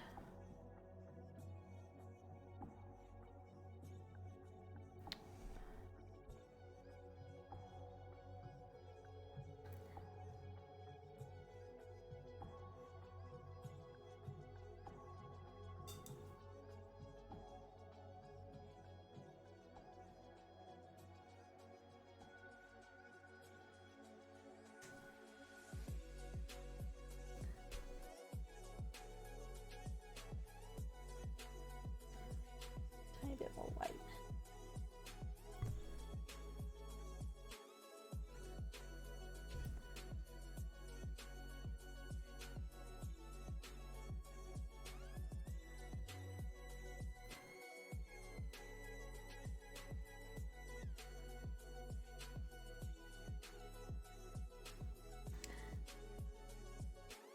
Okay, now we gotta go back in here and do this, where this is all kind of dry now. 'Cause I get too focused on one side and then I forget to kind of bounce around to the other side.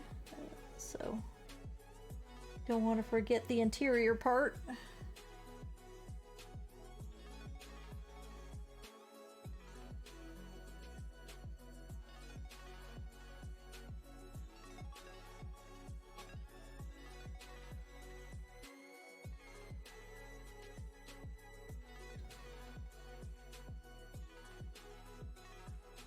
Beautiful, beautiful, beautiful, beautiful.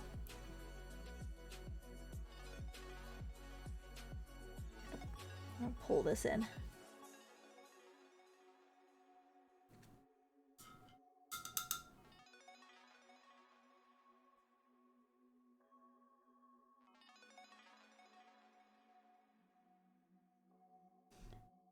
Painting bases than painting minis? Bases are fun though. Gosh, you have so much freedom in a base, especially if you're scratch building it, which I typically do, like with cork and other materials. Basing is fun.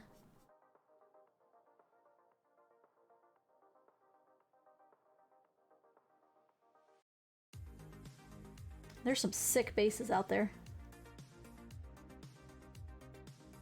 Okay.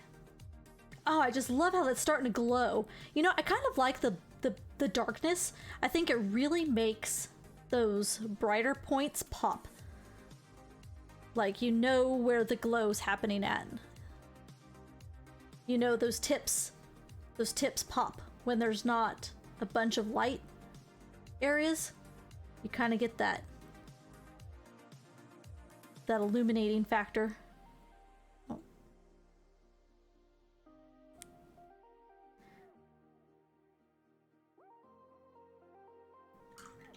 I mean, I just take like the plain base. Even like this Nagash model, his base is just a plain square base. Now I'm going to put him on an oval base because I don't like the square bases. Because pretty much Age of Sigmar anymore doesn't run on square or rectangular bases anymore. They run off their, like a 40k base.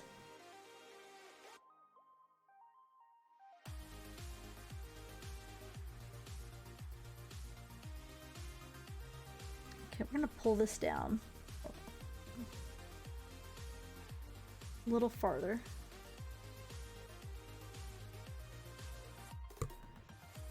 We did before. And I have some spare oval bases that I've bought that I can scrap the rectangular base and do the oval base.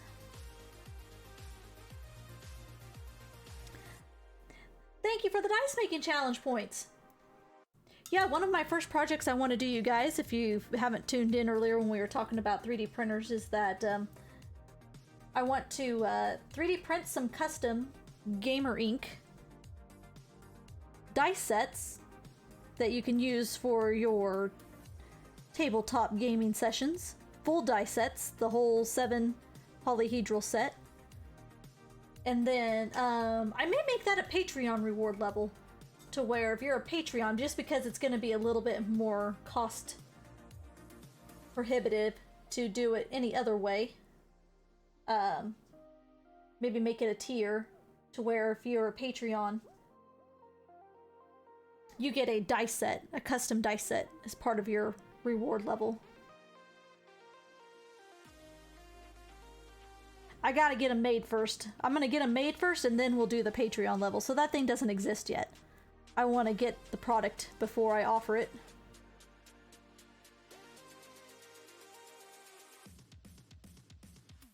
Hey, not a problem, Godly. These types of streams are perfect for you guys to pop in and out as you so please.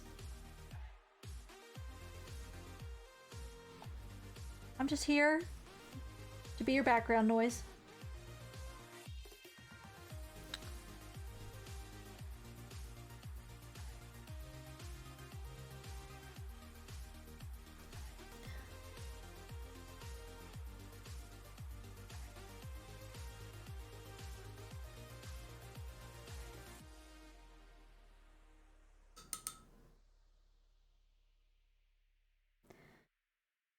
Okay, just working on this tip here. Trying to blend this out to where I'm happy with it. A lot of back and forth with this.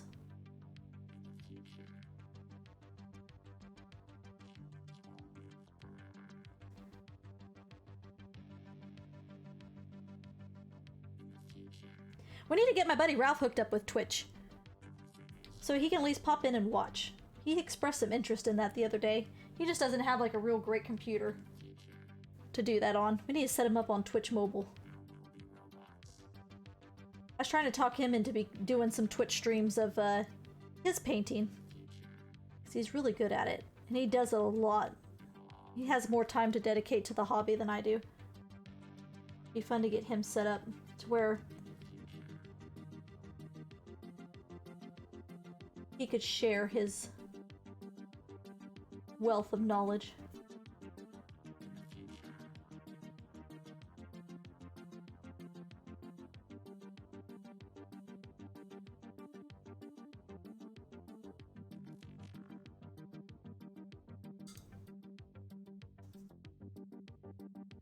You don't want to water down your paints too much, or they start to get real streaky.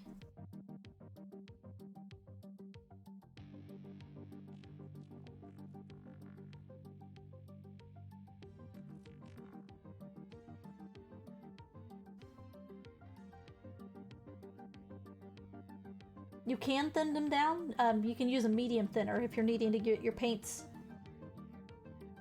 thin for like a... You'd use like a regular paint as a wash, but you should use a medium thinner instead of just using water. You break them down too much with water, and it separates the pigment, and the pigment gets real streaky. There we go. Got this tip kind of going now. Some glow effect.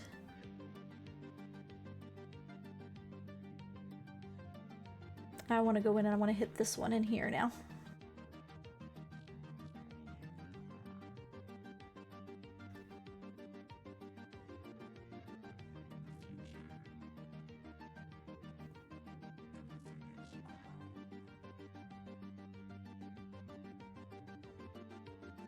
Oh, I might have dipped in and got too much paint.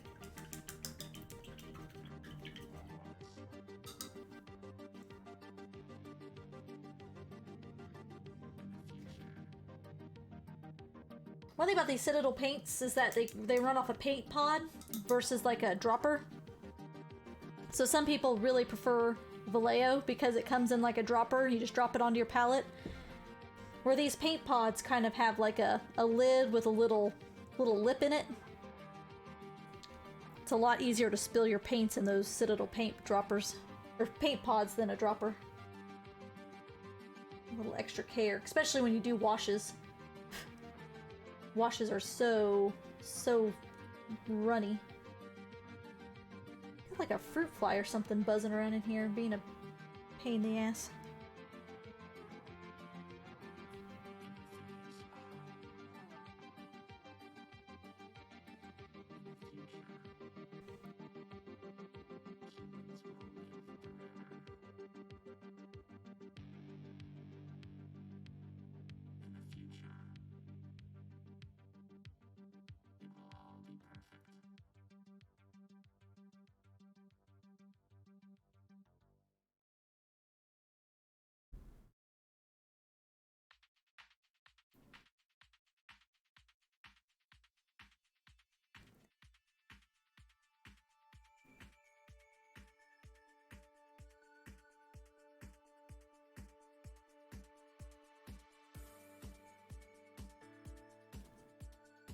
Sorry, Godly, I'll read that here in a sec. I gotta get this, this blended here before it dries. It's drying really fast.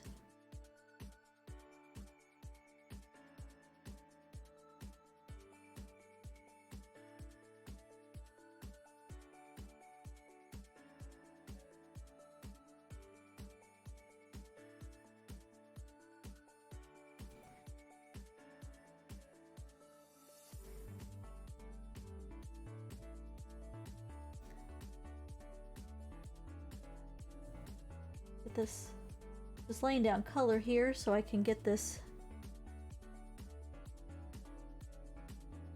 We'll go back in and wet blend this.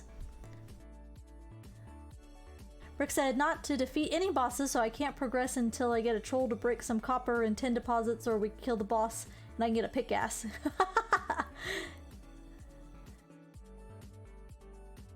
You're running the server just dedicated to Rick. Oh yeah, that's cool. Yeah, Valheim seems to be pretty popular. I've seen a lot of people playing that lately.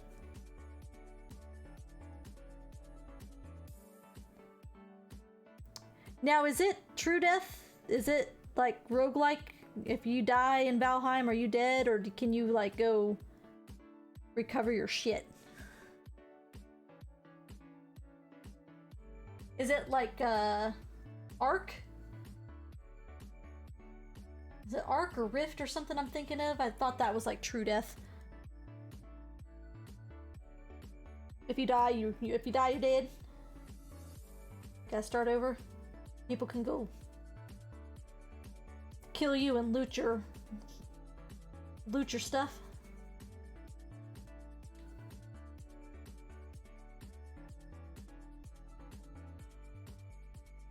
You can recover your stuff? Okay, yeah, because I was thinking Ark had true death. Permadeath. A little extra challenge in there. So I know Dusty had looked at playing that. at one point.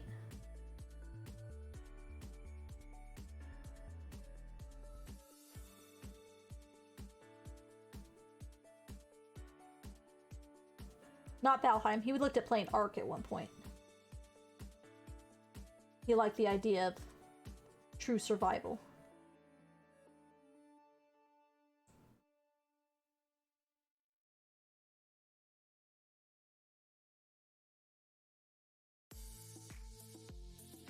Me, I don't know about that.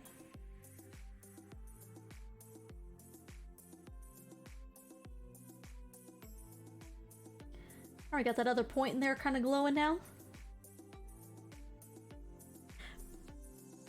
You lose skill points. Okay, so that kind of reminds me of like old EverQuest.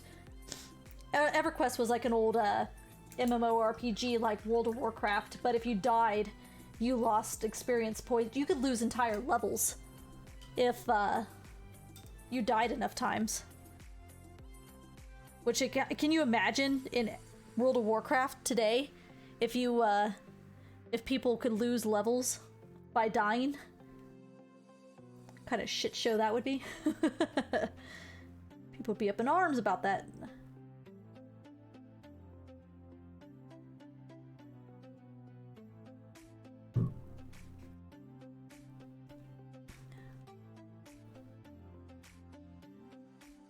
It's an option. Okay.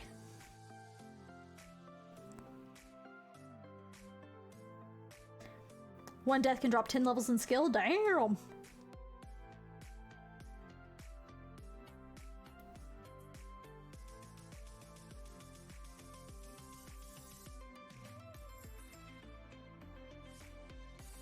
Looking to see where there's some other wispy points we might want to pick out. I think these ones down here I want to hit.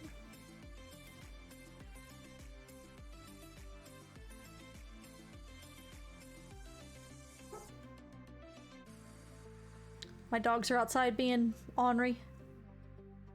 Can hear them. Dusty might be in the hot tub.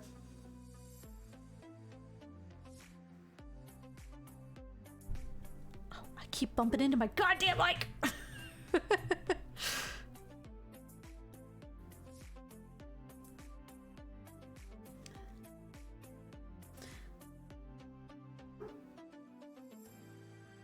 There were some storm clouds brewing up when I was coming back from town earlier. We had a lot of storms in the area yesterday. It was thundering and lightning like crazy. Got a good amount of rain. We were needing the rain. Farmers would have appreciated all the moisture.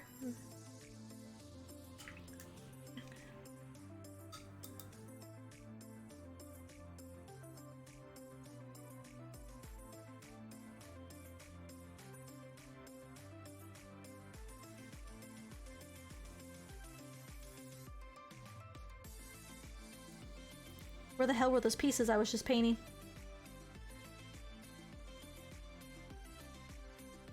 Oh, Jesus, there they are.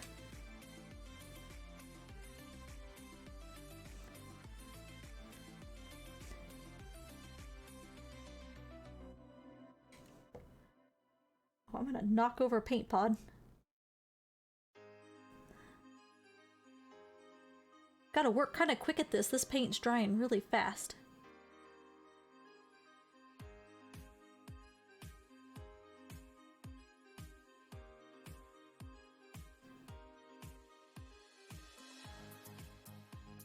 A 7.10 audio for your headset after 3 months of owning it, finally found the feature.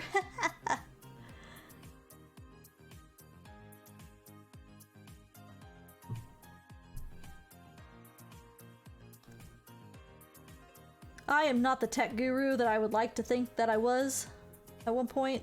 I feel like technology has moved so fast and I'm getting too old to keep up with it anymore. I'm gonna end up like my parents.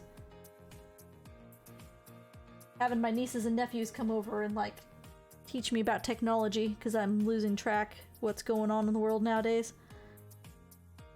Aging out.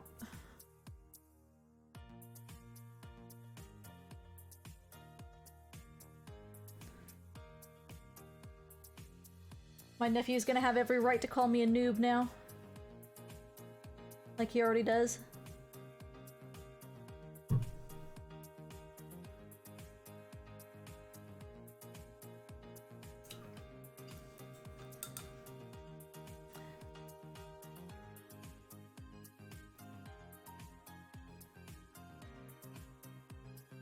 Put together a computer? Nice!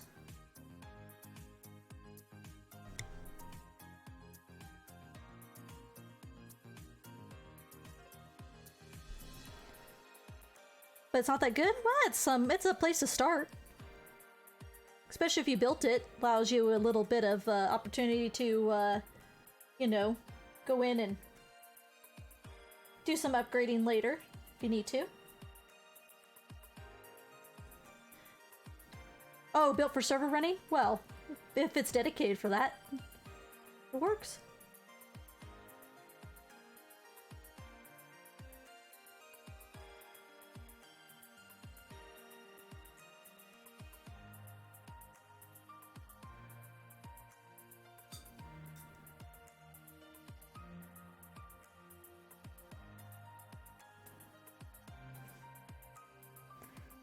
Okay, see if I can pull this off here. This one's a little funky. Kind of lay down all the colors, and then I'm just taking white and I'm gonna just kind of pull it through here and let it blend as I bonk into my or my freaking microphone. You guys keep probably hearing crump, crump, crump.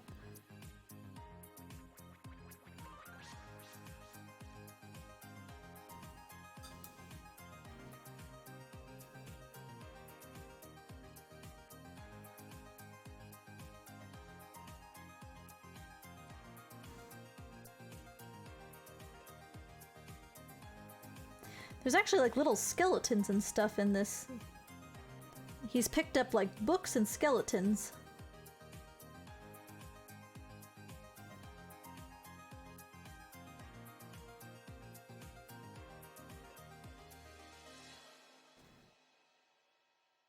In his weave of madness.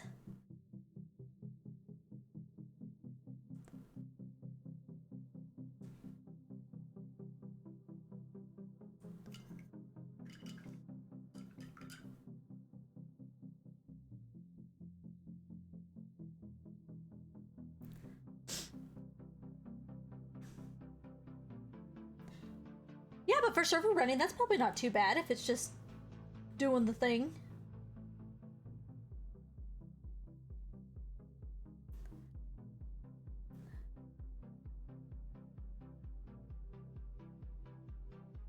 That's kind of cool. Bonk.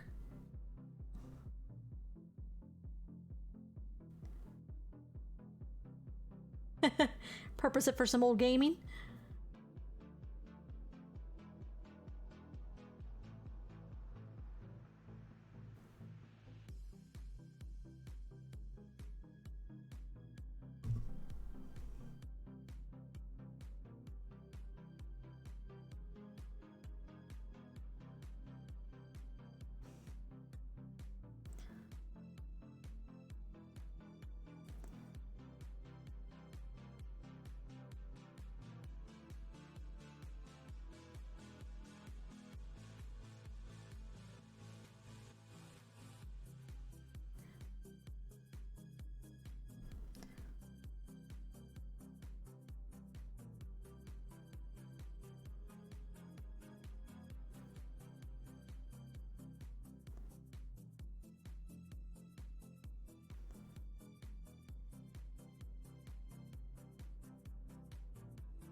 Cool.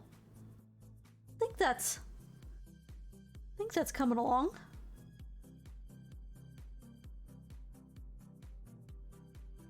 I'm happy with it.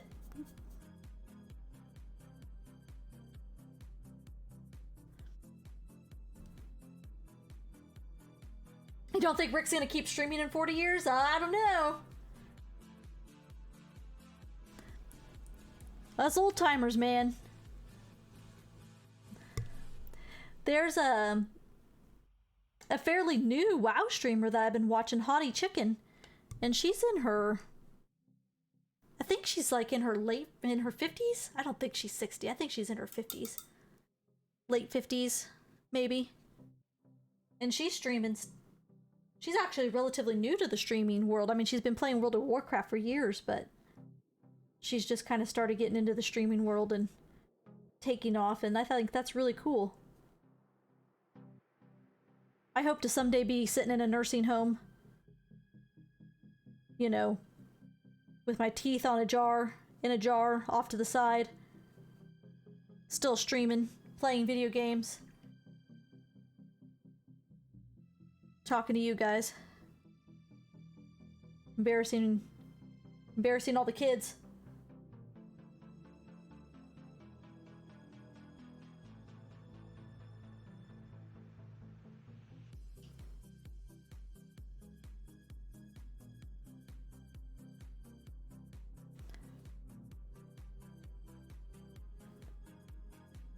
Bring on the memes.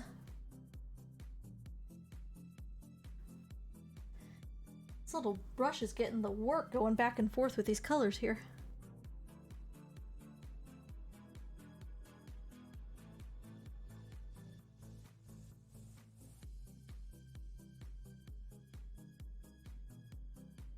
I'm gonna get to this. Brush it out, pull it in, brush it out. Pull it in. Get that transition.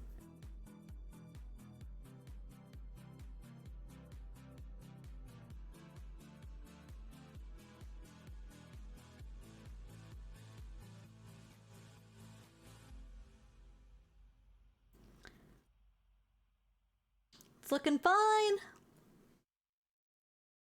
Looking good. What time? Oh my gosh, it's 8:17, huh? My dog's out there. Getting there. Here, let's get a different shot here. So, kind of a more straight-on look. That blue is pretty dark, but I think you get some other highlights going on that, which we're gonna do yet. It'll pop, get his armor, get that bone color on his armor, and then we're really gonna start to see some of these other colors. But I do like how we got like these little tips that I've done now, kind of bringing some lightness in. This is still looking pretty dark in here, but it has been painted. It's just that dark green.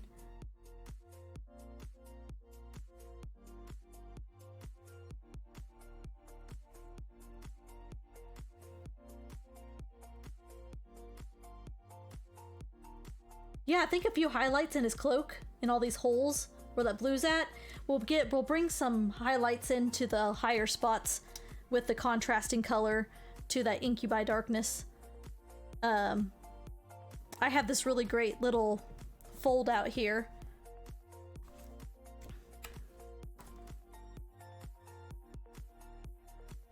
That came in the, if you guys ever sign up for these white dwarfs, this one has a centerfold, and it's got you a kind of a chart as to which colors, you know, kind of transition. So if your base is one color, your layers, your washes, your dry brushes, so gives you kind of an idea of where to go to bring up those colors depending on if you're doing a dry brush or a wet highlight.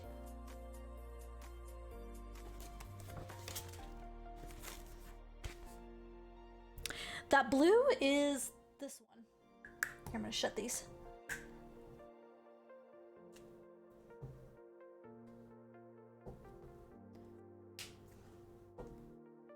So they don't dry. One thing I don't like about these Citadel paint pots is sometimes you can't get them to shut all the way because the paint gunks up all around the rims, and then you end up with like my poor tyrant skull and it's all dried out. So this is that blue.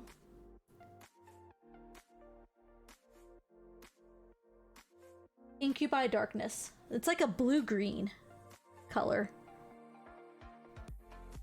I didn't want to go too blue because I didn't want it to look too weird, but it definitely has like the same kind of bluey tones in it as this Caliban Green. Caliban Green. And that Caliban Green, I use a lot of this green because all of my Plague Rats and my Nurgle start in this green as a base.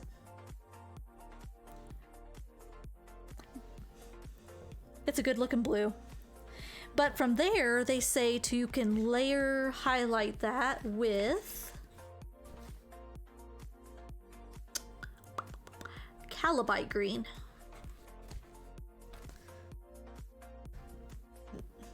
It looks really dark in the paint pot too. Okay, so then they say that you can do some highlighting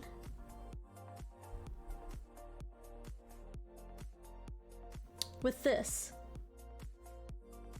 which actually wouldn't have been a bad transition for these ghosts, but I actually kind of like, instead of going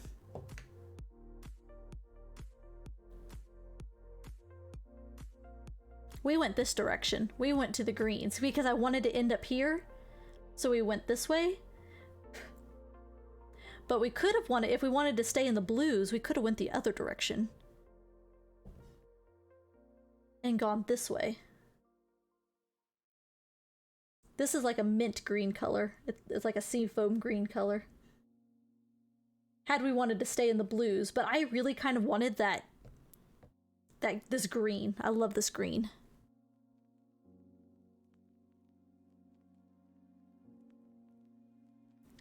Trying to get Citadel Paints not dry so fast? Yes. That's why I'm using this wet palette. French. Ah! Timber. I'm using a wet palette.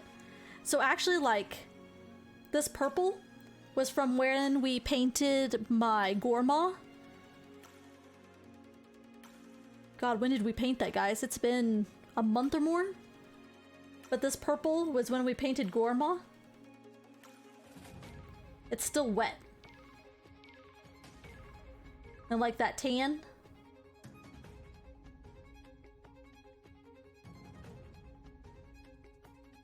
Those paints are still wet. And I painted that model over a month ago.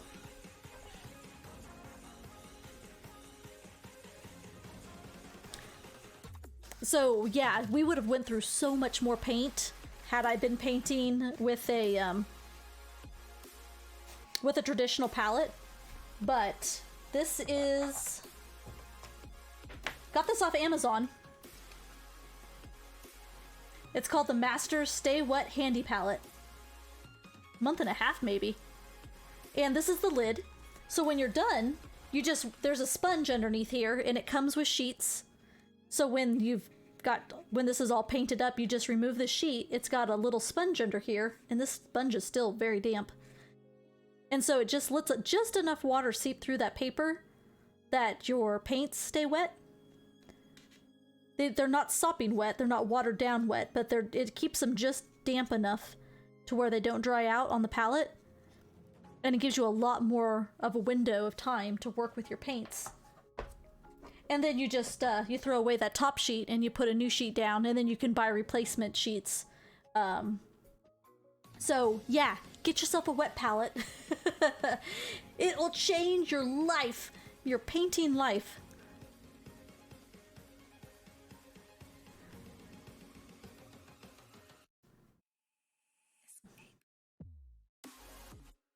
I'm really liking this. I feel like this other one that I'm looking at for reference brought this green farther along. Some of these, but I kind of like him being a little darker. I'm not opposed. I think we need to go in and do some more highlighting, like back in here, and then we'll do some more edge highlighting on his edges, his holes, and make those pop. But this is a really great start. I'm very happy with the start. It's looking really sharp. They do seem to dry a little faster. When I would paint in my basement, especially in the winter, I was running with a space heater because it would get so cold in my basement, and that was like death to those paints. Like, they would dry like in seconds. You had to be so careful.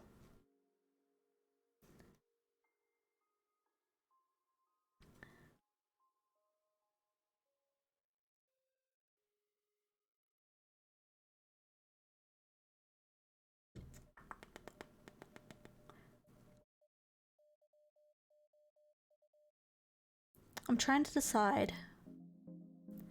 My Tyrant Skull is gone. That's the paint that I always used for my bone, to start my bone color off with. This is Tyrant Skull. I have it in a dry brush paint. It's kind of like a nice cream color. But my paint pod of it is gone. It was all dried up. I haven't bought a new one. And that's what I wanted to start my basing for this bone. I bought this Citadel Ivory, but it's not quite dark enough. It's too white. I think it's probably more along the lines of Pallid Witch Flesh.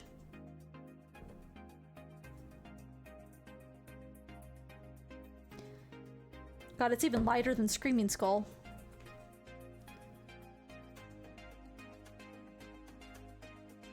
But basically I want this color, this creamy color, to start my bone. And then we will wash it in a Reikland Flesh Shade and highlight it with Screaming Skull. But I don't have the right... We could do it in... That can be too dark. Zandalari Dust.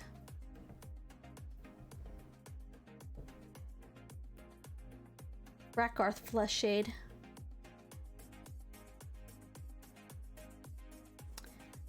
It's a little pinker.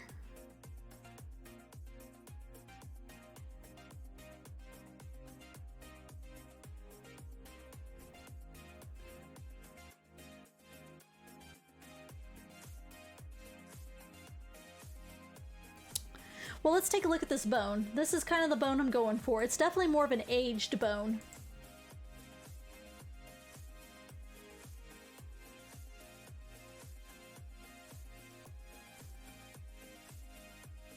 I wanted to paint this and kind of get an idea to start with this to see how I want my bone to go before I start putting it on the model. Because if I decide to go a different route, it's easier to repaint this than to repaint that. Tyrant Skull is not the base color, but that's typically what I use. Actually, no, you're right. Tyrant Skull is usually a highlight. I have it in a dry brush, I don't have it in a paint. Yeah, Zandalari Dust actually would be the start, I think, to this. Then you would wash it in a Reikland Flesh Shade.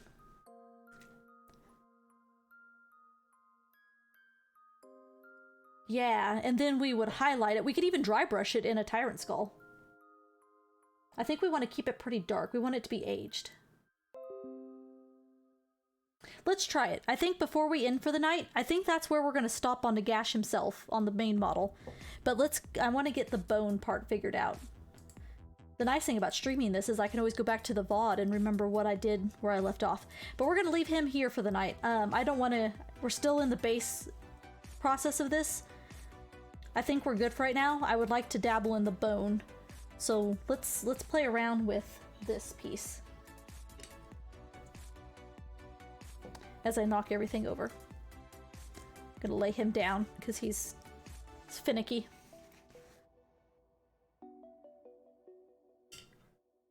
Okay. I have one of these little pots. I put some pink soap in it. And it's got a little wire base in it. So you have something to rub your bristles against. Get all the goop out. And it's got a little bit of soap in the water. Whoosh, whoosh, whoosh, whoosh, whoosh. Ubashi bone. Yes, that's the color. That. Okay. Yes. My Ushabti bone is the paint pod that got dried out. I need to go to the hobby store and get some more of that, but I'm out. Ushabti bone. That's what I was using. Because on your paint pod, this here's probably that Zandalari Dust. And this is Ushabti bone. Well, let's look.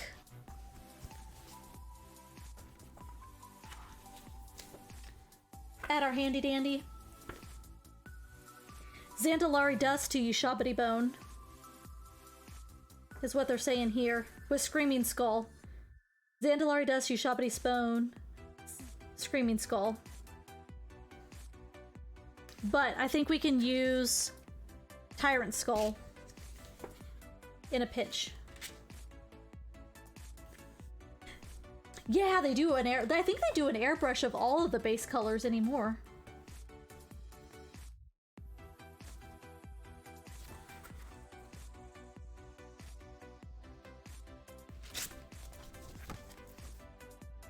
I think we can make what I have work.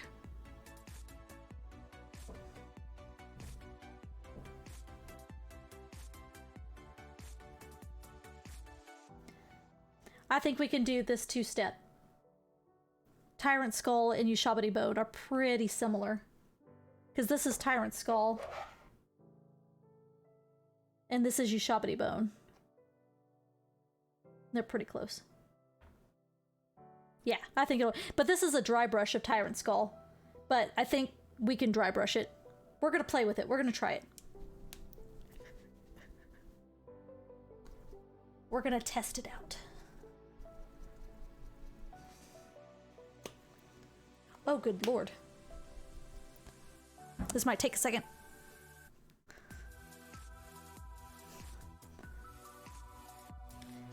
Yeah, Zandalari Dust is a base. So I'm going to use that as the base.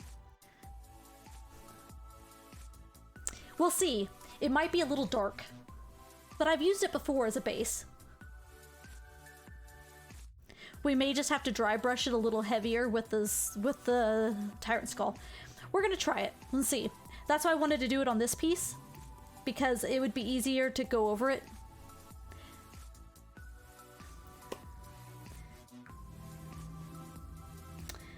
Oh, this paint is starting to show its age. I bought this ivory thinking that that was gonna be a replacement for my Ushabti Bone, but it's not dark enough of an ivory. And I don't want to do a custom mix because then I'll never remember what the hell I used.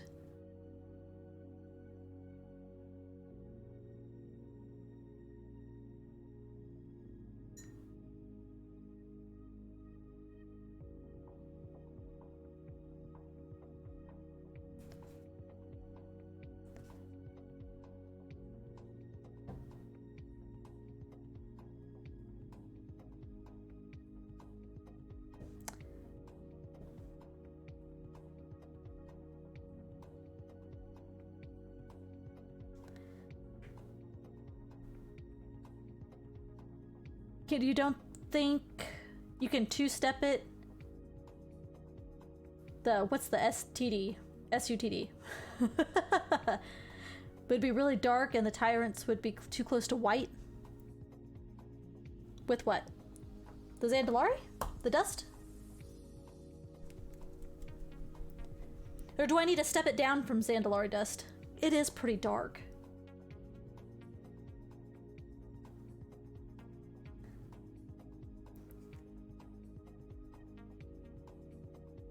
But, I mean, he is pretty dark. That bone. Kislev flesh? I do.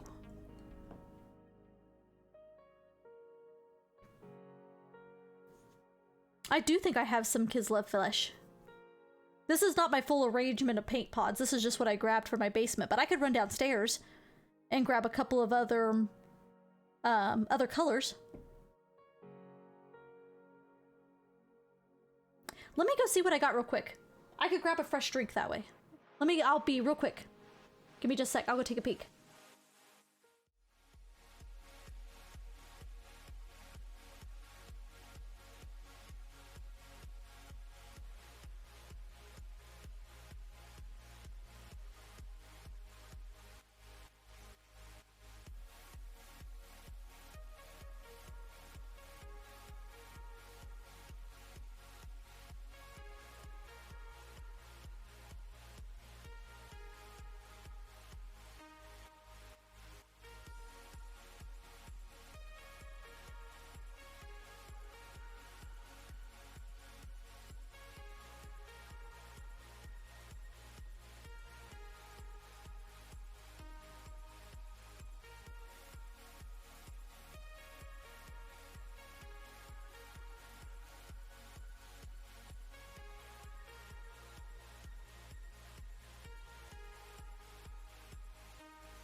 think I found something that's gonna work. It's a new color that I don't even think I've used before. I may have bought it when I bought this model. I have this Kerark stone, and I have this flayed one flesh.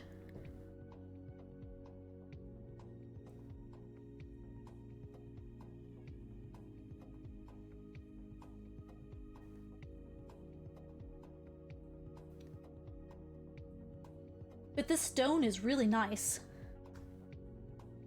Compare it to like a tyrant skull.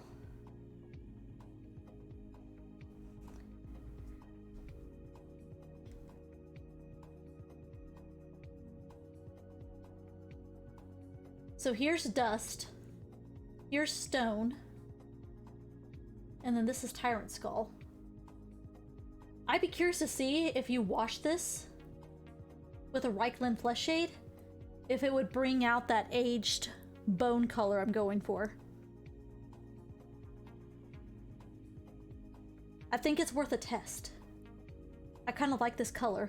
It's got a little bit of red to it.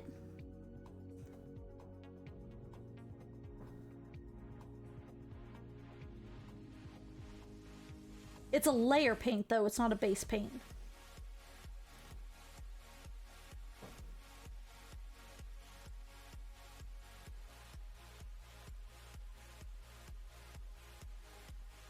What do you think?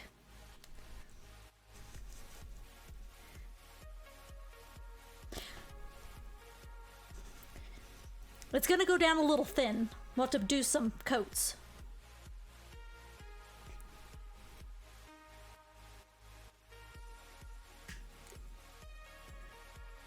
But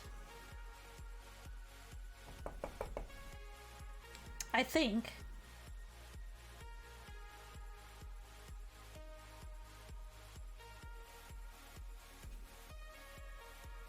and the Nagash on there, which is way brighter, uses the Zandalari as a base. Okay.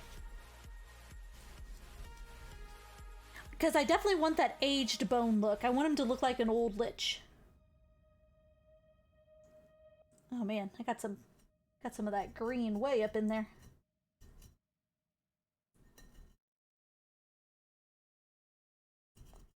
Yeah, I don't have my box with me for Nagash, but they usually do show you a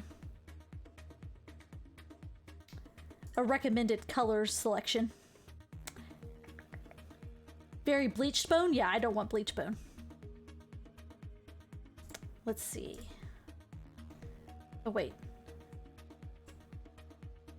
There's Nagash. Yeah, he's definitely a bleached bone look, isn't he?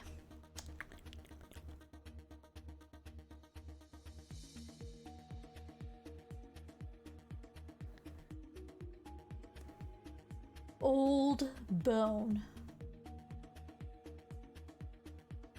Yeah, they probably went in with a different wash too. What did they wash it with? Seraphim Sepia? Yeah, no, we're gonna do Reichland Flesh Shade.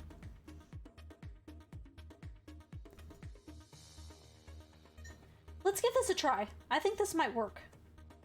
I think this is gonna give me what I'm after. Boy, I got...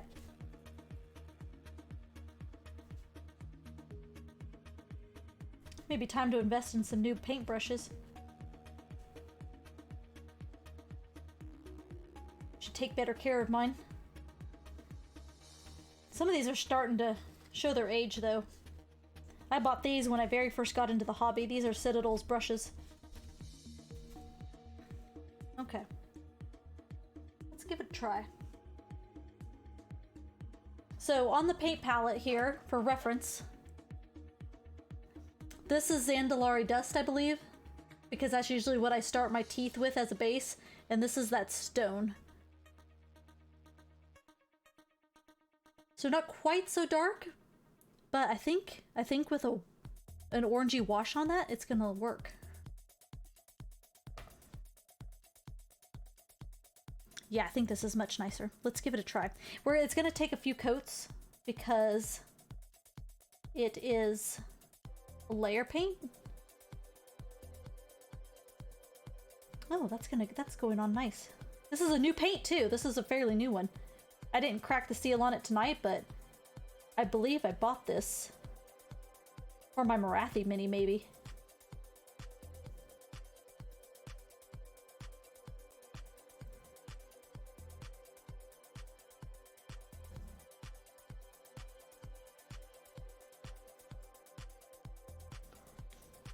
Let me pull up my reference image here.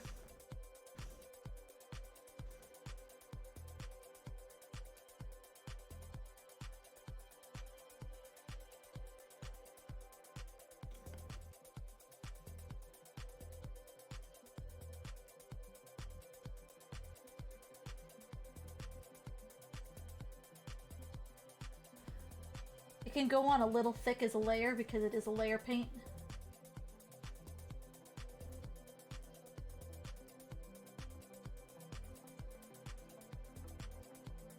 Don't have to water it down too much.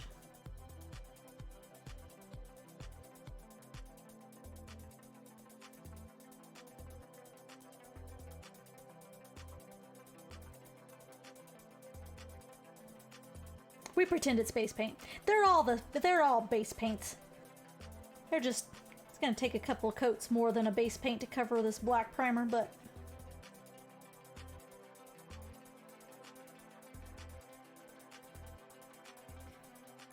they can all be whatever you want them to be. Layers can be base paints can be dry brush paints. They do have their own line of specific ones, but you can make anything be whatever you want it to be.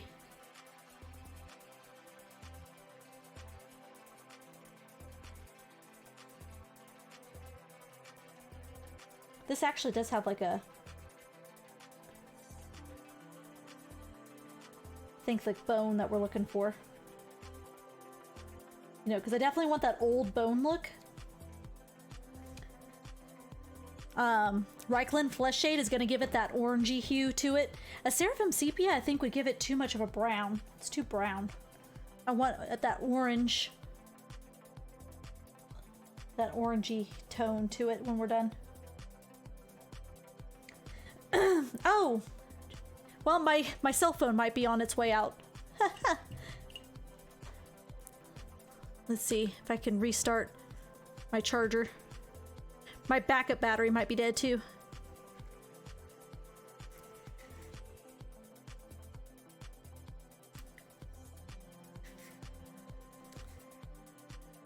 Yep, well, my backup battery that was powering my cell phone died. Give me just a sec here. Ugh. We'll have a little bit of time left. It's at like, it pauses when it's at like 20%. So we're getting close to wrapping up. We're about done for the night. There we go.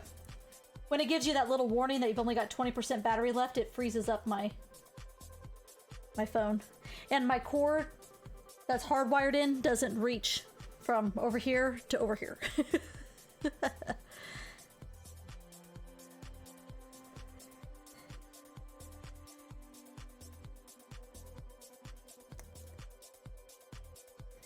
I need to just break down and buy a second webcam so I don't have to use my phone. But my phone's got pretty good imagery. You know, it's pretty good quality. But it does take my phone offline, so if like my mom or my sister tries to call me, like they sometimes do in the middle of stream,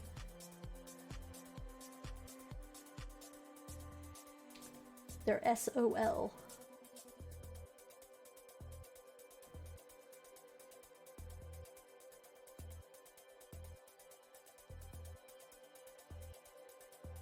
Dusty's over there cooking. Walk through the kitchen. I don't know what he's making, but it smells good. Getting hungry.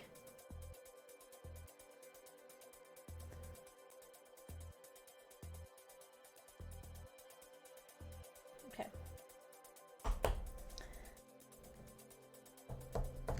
Remember that that's my base for my bone.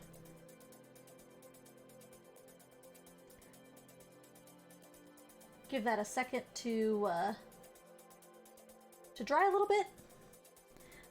I definitely like to get my coats on that. And then, see if I can't get a wash on this before we end up for tonight.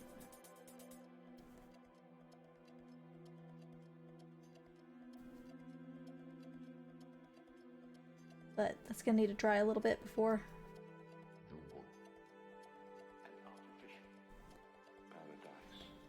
A 6-foot cord? Yeah. Well, I think that might be what that is. By the time you weave and dodge and weave over all of my stuff I have on my desk, you probably need 10 feet. Except I think that's what I have is a 6-foot cord.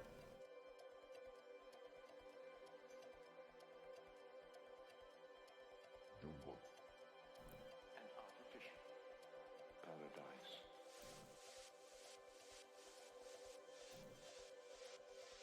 5 hours of using that as a webcam. I mean, that's not bad for a cell phone battery that's 3 years old.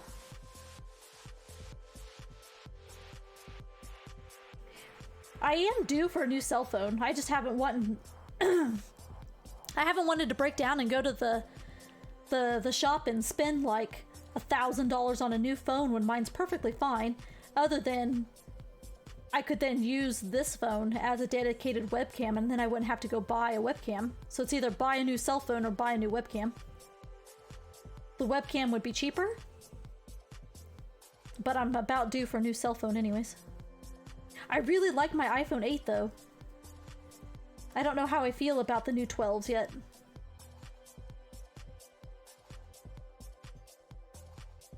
Okay, my impatience is getting to me here. I need to just let this dry properly. And now we wait. It dries pretty quick. I just don't have... my patience is starting to get a little thin.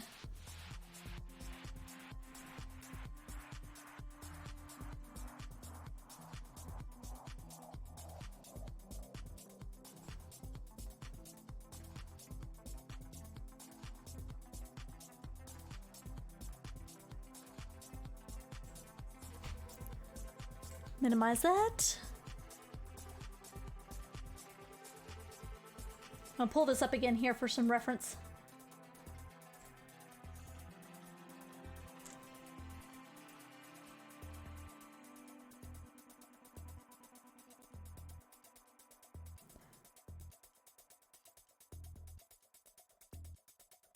I think that might work. It's maybe a little browner, but I think by the time you highlight it and wash it, it could work.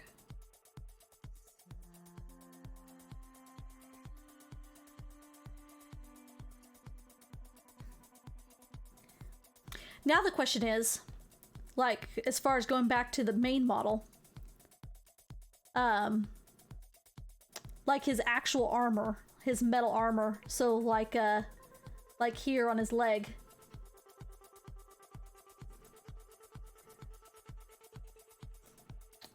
They're kind of showing where they've done like this black with some... They've kind of got like some glow effect going on, where like his ghosts are giving off a cast of light and it's reflecting off his armor. I'm not that talented to do that. So if you've got this blue going on and his bones are this bone, aged bone color, what kind of armor should he have?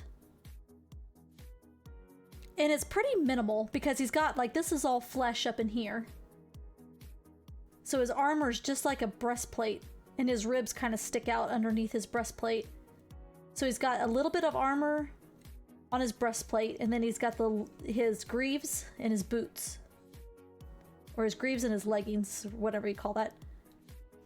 You'll have some bone kneecap, but I want to keep whatever I do for his armor pretty simple, because it's very tucked away back in here, and I don't know how well I'm going to be able to get to this. So I want to keep it pretty simple, because it's not very much, but it is there.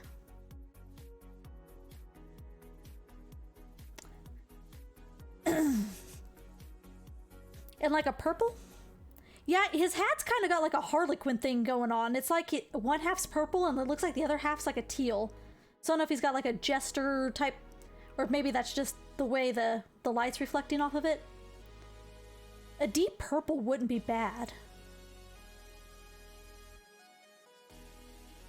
Because he's got the purple in his books too, that are kind of floating around. He's got like some purple hue coming through there.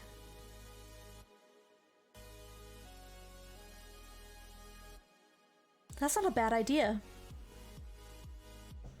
You know what would really look cool?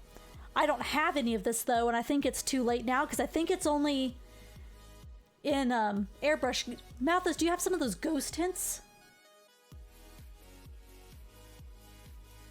Yeah, he's got this really more technical theme going on where he's got that armor looking like it's shiny.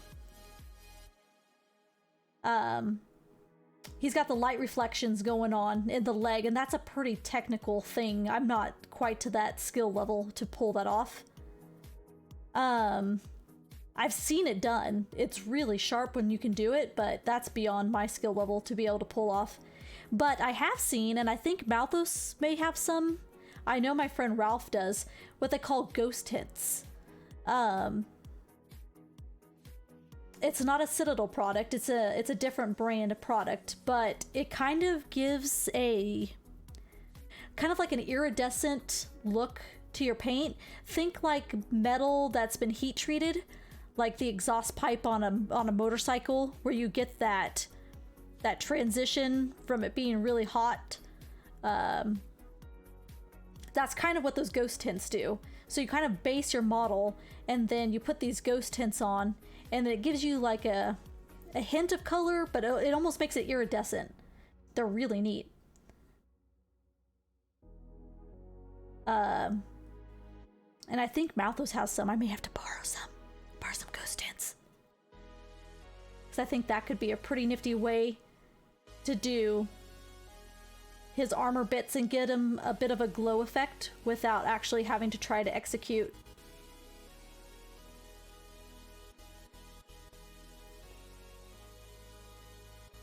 You have some of the ones you have are for metals, like for metal models, or meant to do metal, a metal look.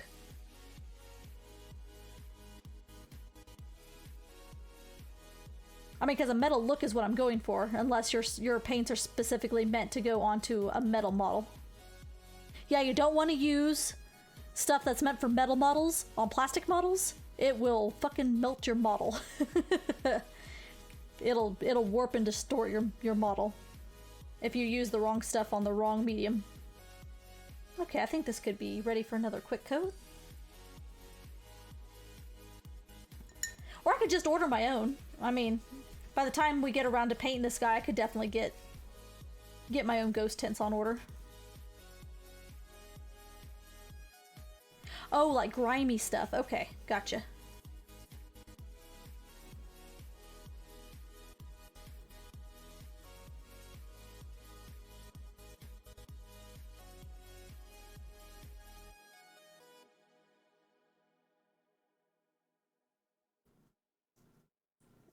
It's more of a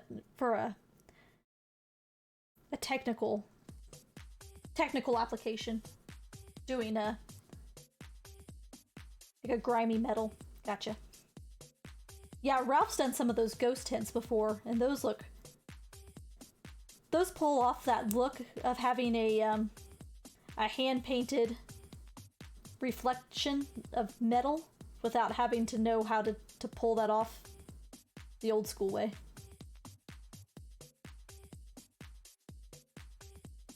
I've seen it done on YouTube videos where they make something look like chrome by hand painting it.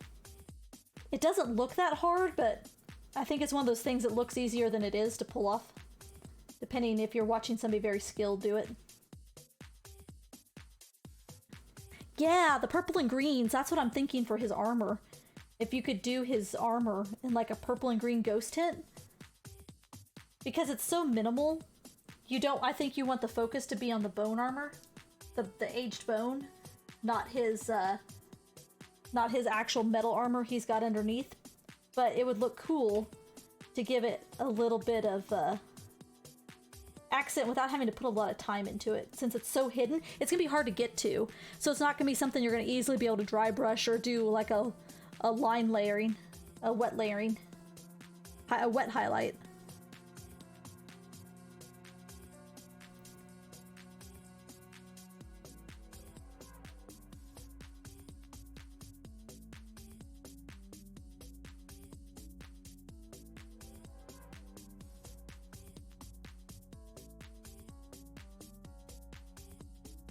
Yeah, let me see if I can find it, and I'll pull it up. I'll post a link. It's almost like an pearlescent, I would say, if my memory serves me right. Did you just get those off at Amazon? Or Miniature Market?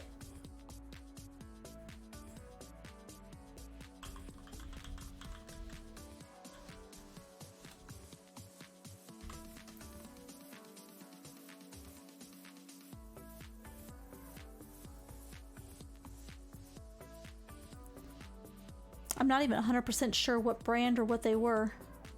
It might have been Miniature Market.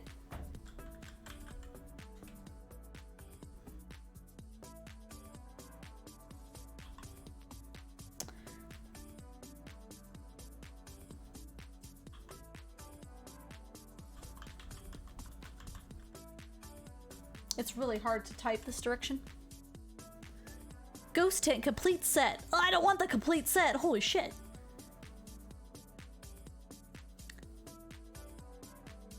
But it's by Miniature. Okay, so I'm gonna go back to Amazon.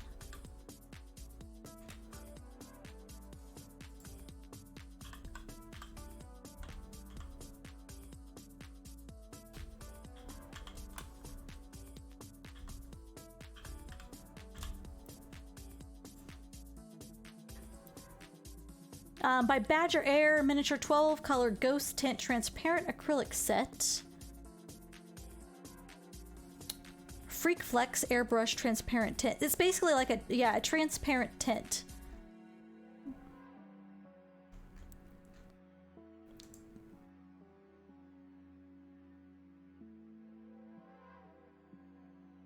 I wouldn't say it's a glaze. A glaze is kind of that way too. That's a set of 12. $51.99 for set of 12. Brr.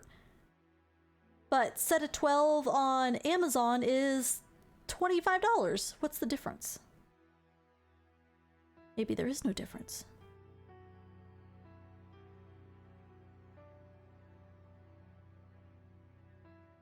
I don't know if this is the same stuff that Malthus has.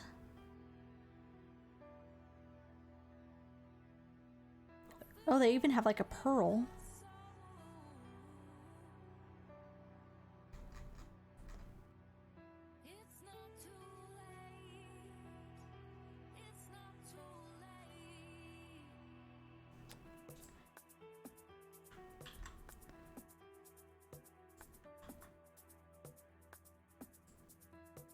Here's the Amazon link to it, for what they call a ghost tint. It's basically kind of like a glaze. You put it down over a base coat, and it kind of gives like a tint of color. But you can get some that are specifically pearlescent. I don't know which ones Ralph has. I thought his were a little bit more shiny. But I'd have to ask him what he's got. Because there's several different ones.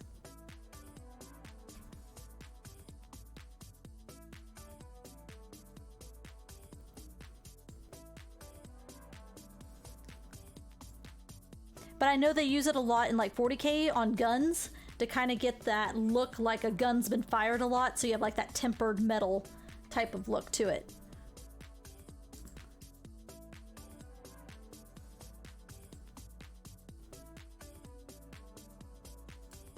Okay. Okay, now when I was complaining that things weren't drying, or things were drying too fast, I'm like, now these are not drying fast enough.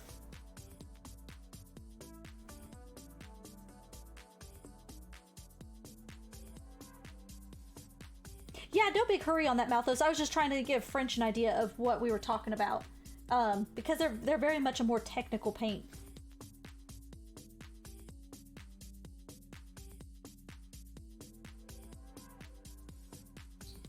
It's one of those technical paints that helps you achieve a look without a lot of work. People are gonna be like, oh my god, how'd you do that? You're like, it's so easy. You just use this stuff. Or you can go trade secret, dude, not telling you.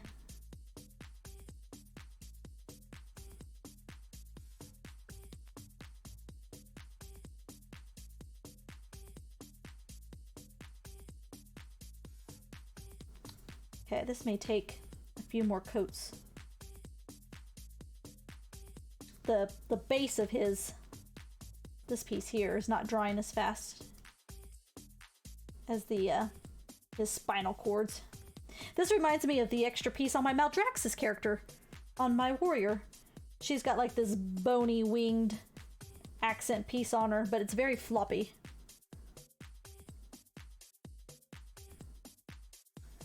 When she moves, it's not quite as rigid. It's got a little bit more movement to it.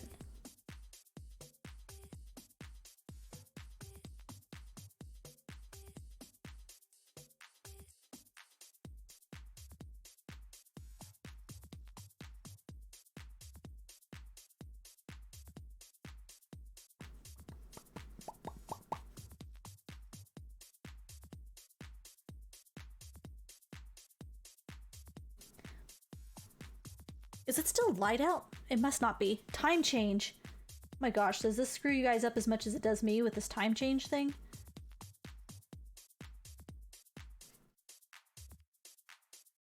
I like that it's dark out later.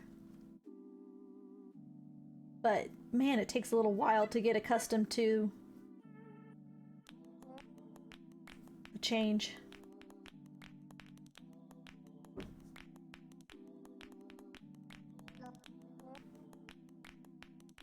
Burp.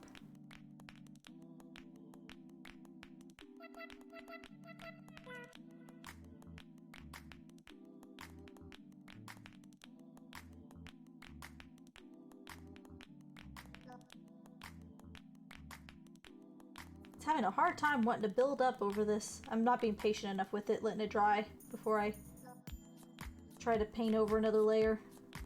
And it just wants to lift.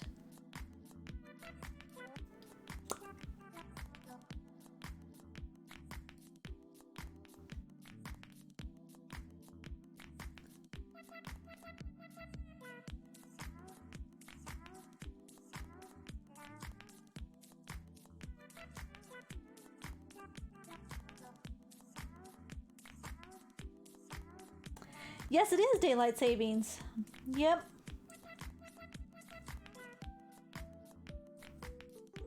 So it is like 9 o'clock here, when normally it would only be 8 o'clock. We sprung forward an hour this morning. Now, not every state in the United States does it either. Depends on what state you're in. I think there's a handful of states that do not do daylight savings time. Arizona is one of them. I have family in Arizona, so depending on what time of year it is, we are a different, I mean, you're different, you know, normally you'd be maybe like 2 hours off instead of an hour off or whatever, but yeah, it gets a little murky during daylight savings time when you have to remember. I was like, okay, are they an hour or 2 hours behind us?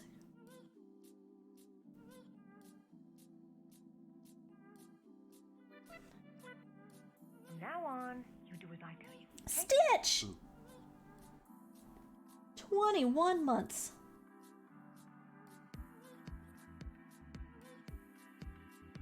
How's it going?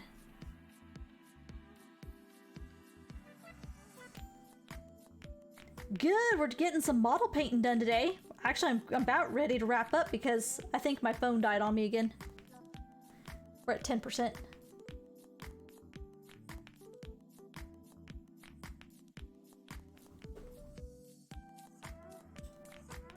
The phone's about had it. We'll have to call it quits when the phone dies. Pretty good. We're trying to get some idea on doing the bone. But this is our model we're working on. This is our Lord of the Undead, Nagash.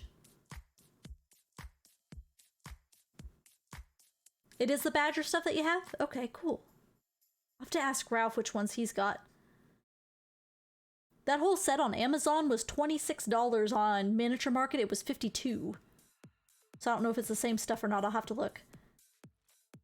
But yeah, we were trying some wet blending, some getting a fade going from a dark blue to this bright green on their faces here.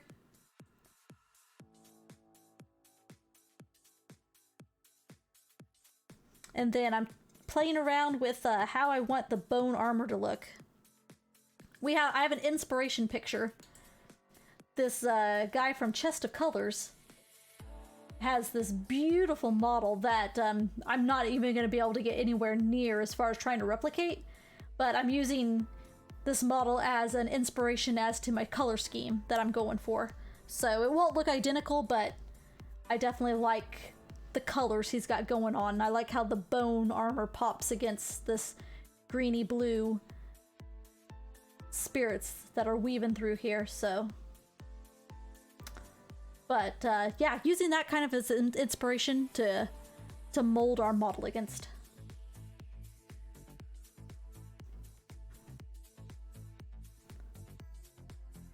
Yeah, I was looking at that Amazon link that I posted. Malthos is, I think that's a 12 color set, which is the same set they have on Miniature Market, but I don't know if there's like different lines, like if some of them are like more metallic ghost tints and some of them are. So I need to ask Ralph what he's got, because I think he has what I'm after, but I'll check with him.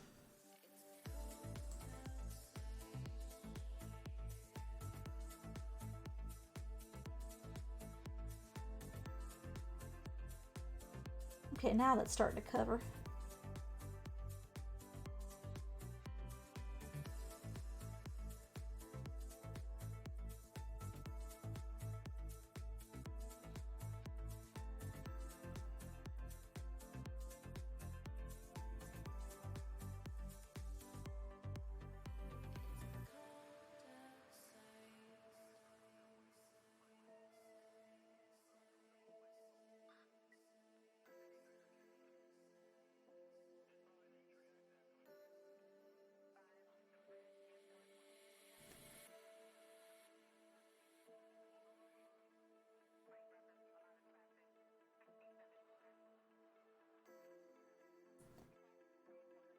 Okay.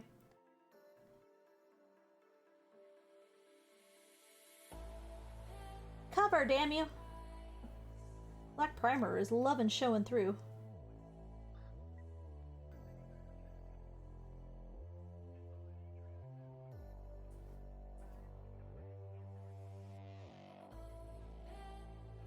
Let that set for another moment here. Hopefully my phone don't poop out on me before the end, but we're close. I just would like to throw some wash on it. I think that's the way I'm gonna want to go, though. I'm gonna want to go with that Reichland Flesh Shade. Oh, there it is. I put sticky tack on the bottom of my washes. Oh geez, that lid wasn't even shut all the way. Actually, I kind of need to give this a fresh mold, because washes are very unforgiving if you tip them over.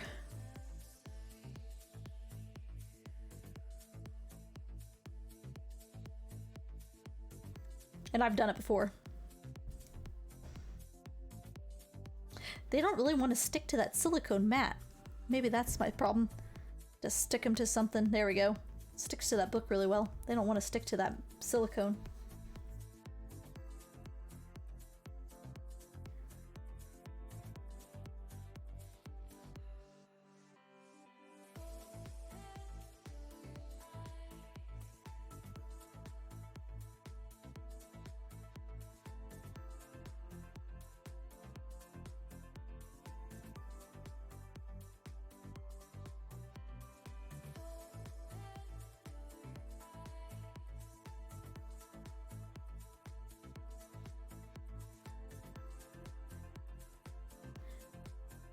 As long as it's the same colors, you should be good. Well, let's see. Do they list the colors? Ghost tints: green, yellow, golden yellow, orange, magenta, blue, purple, brown, midnight blue, oil, fresh blood, and plasma fluid. Amazon, do they list out the colors? Green, yellow, golden yellow, magenta, purple, blue, midnight blue, oil, discharge, flesh blood, and plasma fluid. Yes! Okay, it's the same one. Regularly $38. It's on sale for $25.64 on Miniature Market. They want $52. What the poo? Mini Market. Ships and sold by Amazon. Dude, I wonder if I could just borrow some of his. I don't want to spend $25 on a ghost tint set. I only need like a little bit of one color.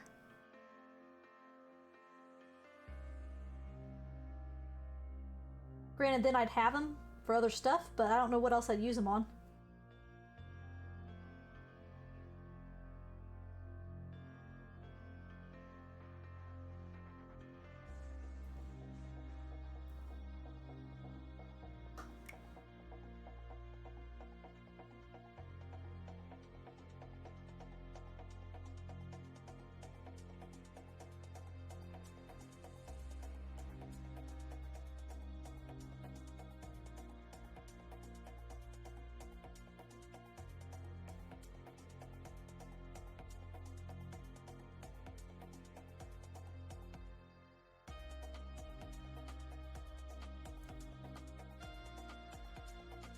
Oh, I thought maybe my camera froze again.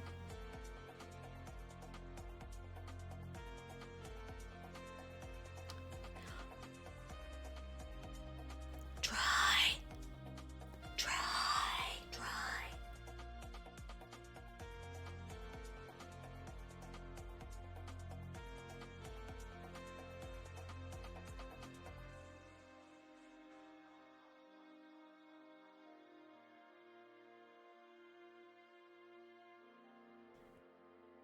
How did the weekend go by so fast? I swear, it was just Friday the other day. I don't understand.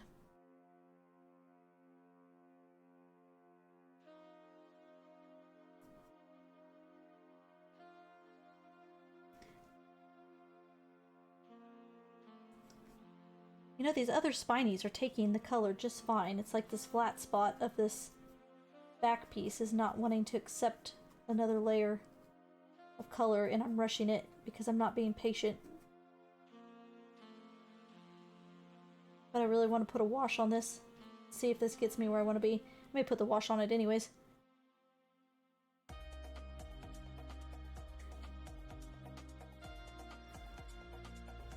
I know, Aaron. I'm not digging this losing an hour stuff. I tell you what.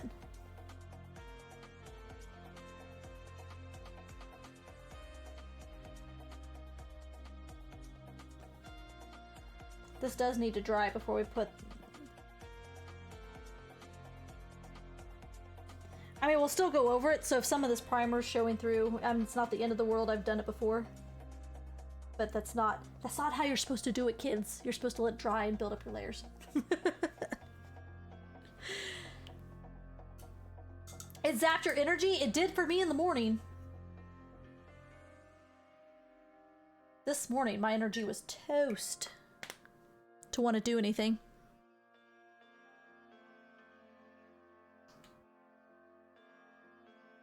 I think that purple is what I'm wanting to borrow. So I may have to ask Ralph if I can borrow his purple ghost tint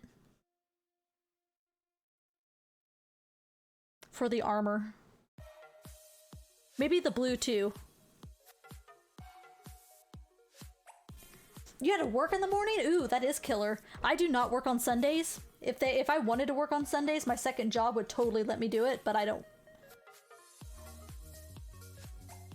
But yeah, he's looking pretty good. Is he looking spiritual? Ghosty? Ethereal? Haunt your nightmares? It's getting there at least. This is just base coat. We've got all the highlighting and the washing yet to do. but I think we're going in the right direction. I'll snap some sick pictures and send this to my buddy and see what he thinks. Ralph always gets a kick out of the fact that we're painting again.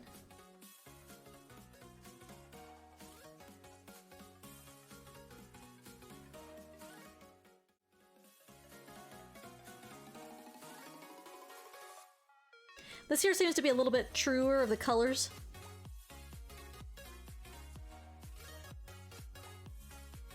Little washed out maybe, but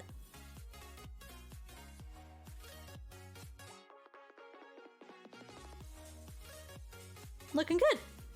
Happy with it. Yeah, I think the primer did help to kind of give it that,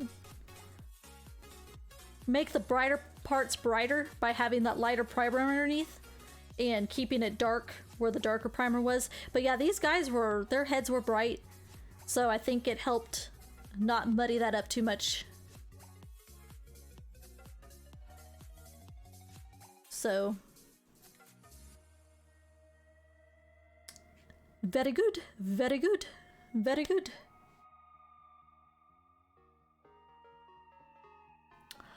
Well, I wonder if we should go ahead, maybe tidy things up here for the night.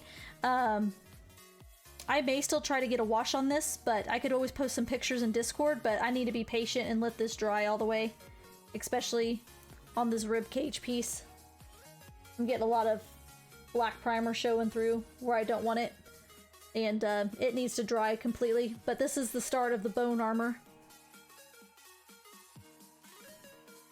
But I can't wash it until it's fully dried. And I need to walk away from it and come back and paint it correctly, let the layers build up the way they need to. It's just really, the spines are taking the paint well and it's fine. It's just this piece right here, this back, the back piece, looks like a pelvis. I need to give a couple more coats so that black primer doesn't show through so much.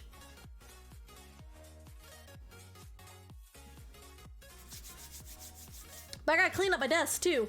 My desk is a mess. It's a mess. Let's see.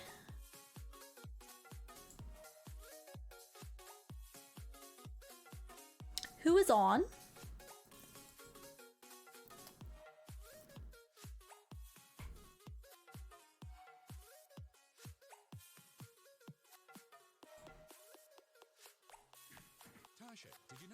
Oh, here we go. Would you guys like to go watch some more model painting?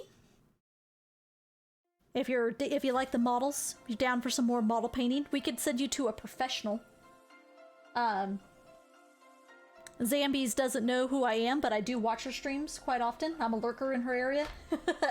But she is a fantastic model painter that I've been lurking in. And she does, at like conventions, little seminars on painting tutorials and stuff. And does a lot of Reaper, and she does some Warhammer stuff. What is she working on tonight? She's working on some commission pieces. Angela Marvel Crisis Protocol. Well, let's go say hi to Zambies. I'd love to send you guys her way and see what she's doing, because she's fantastic. She's a really great painter.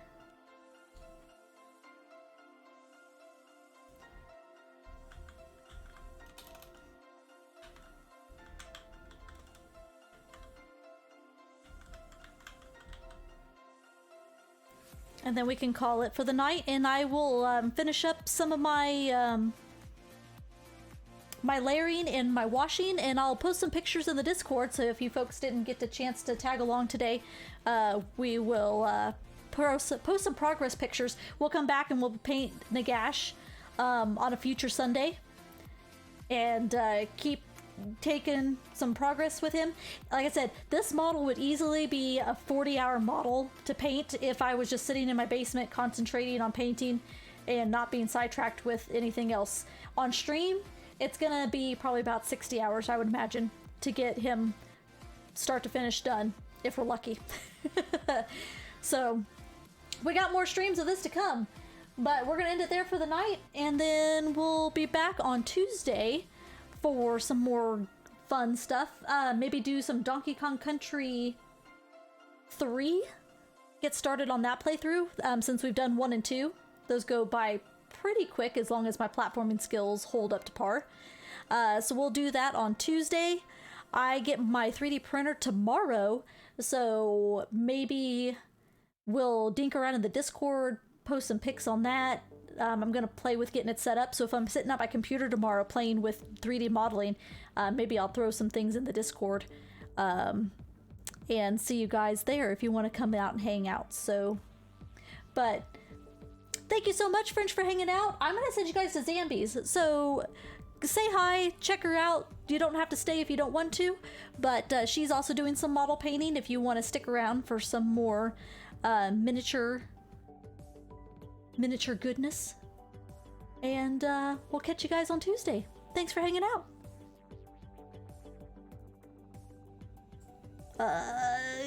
This button.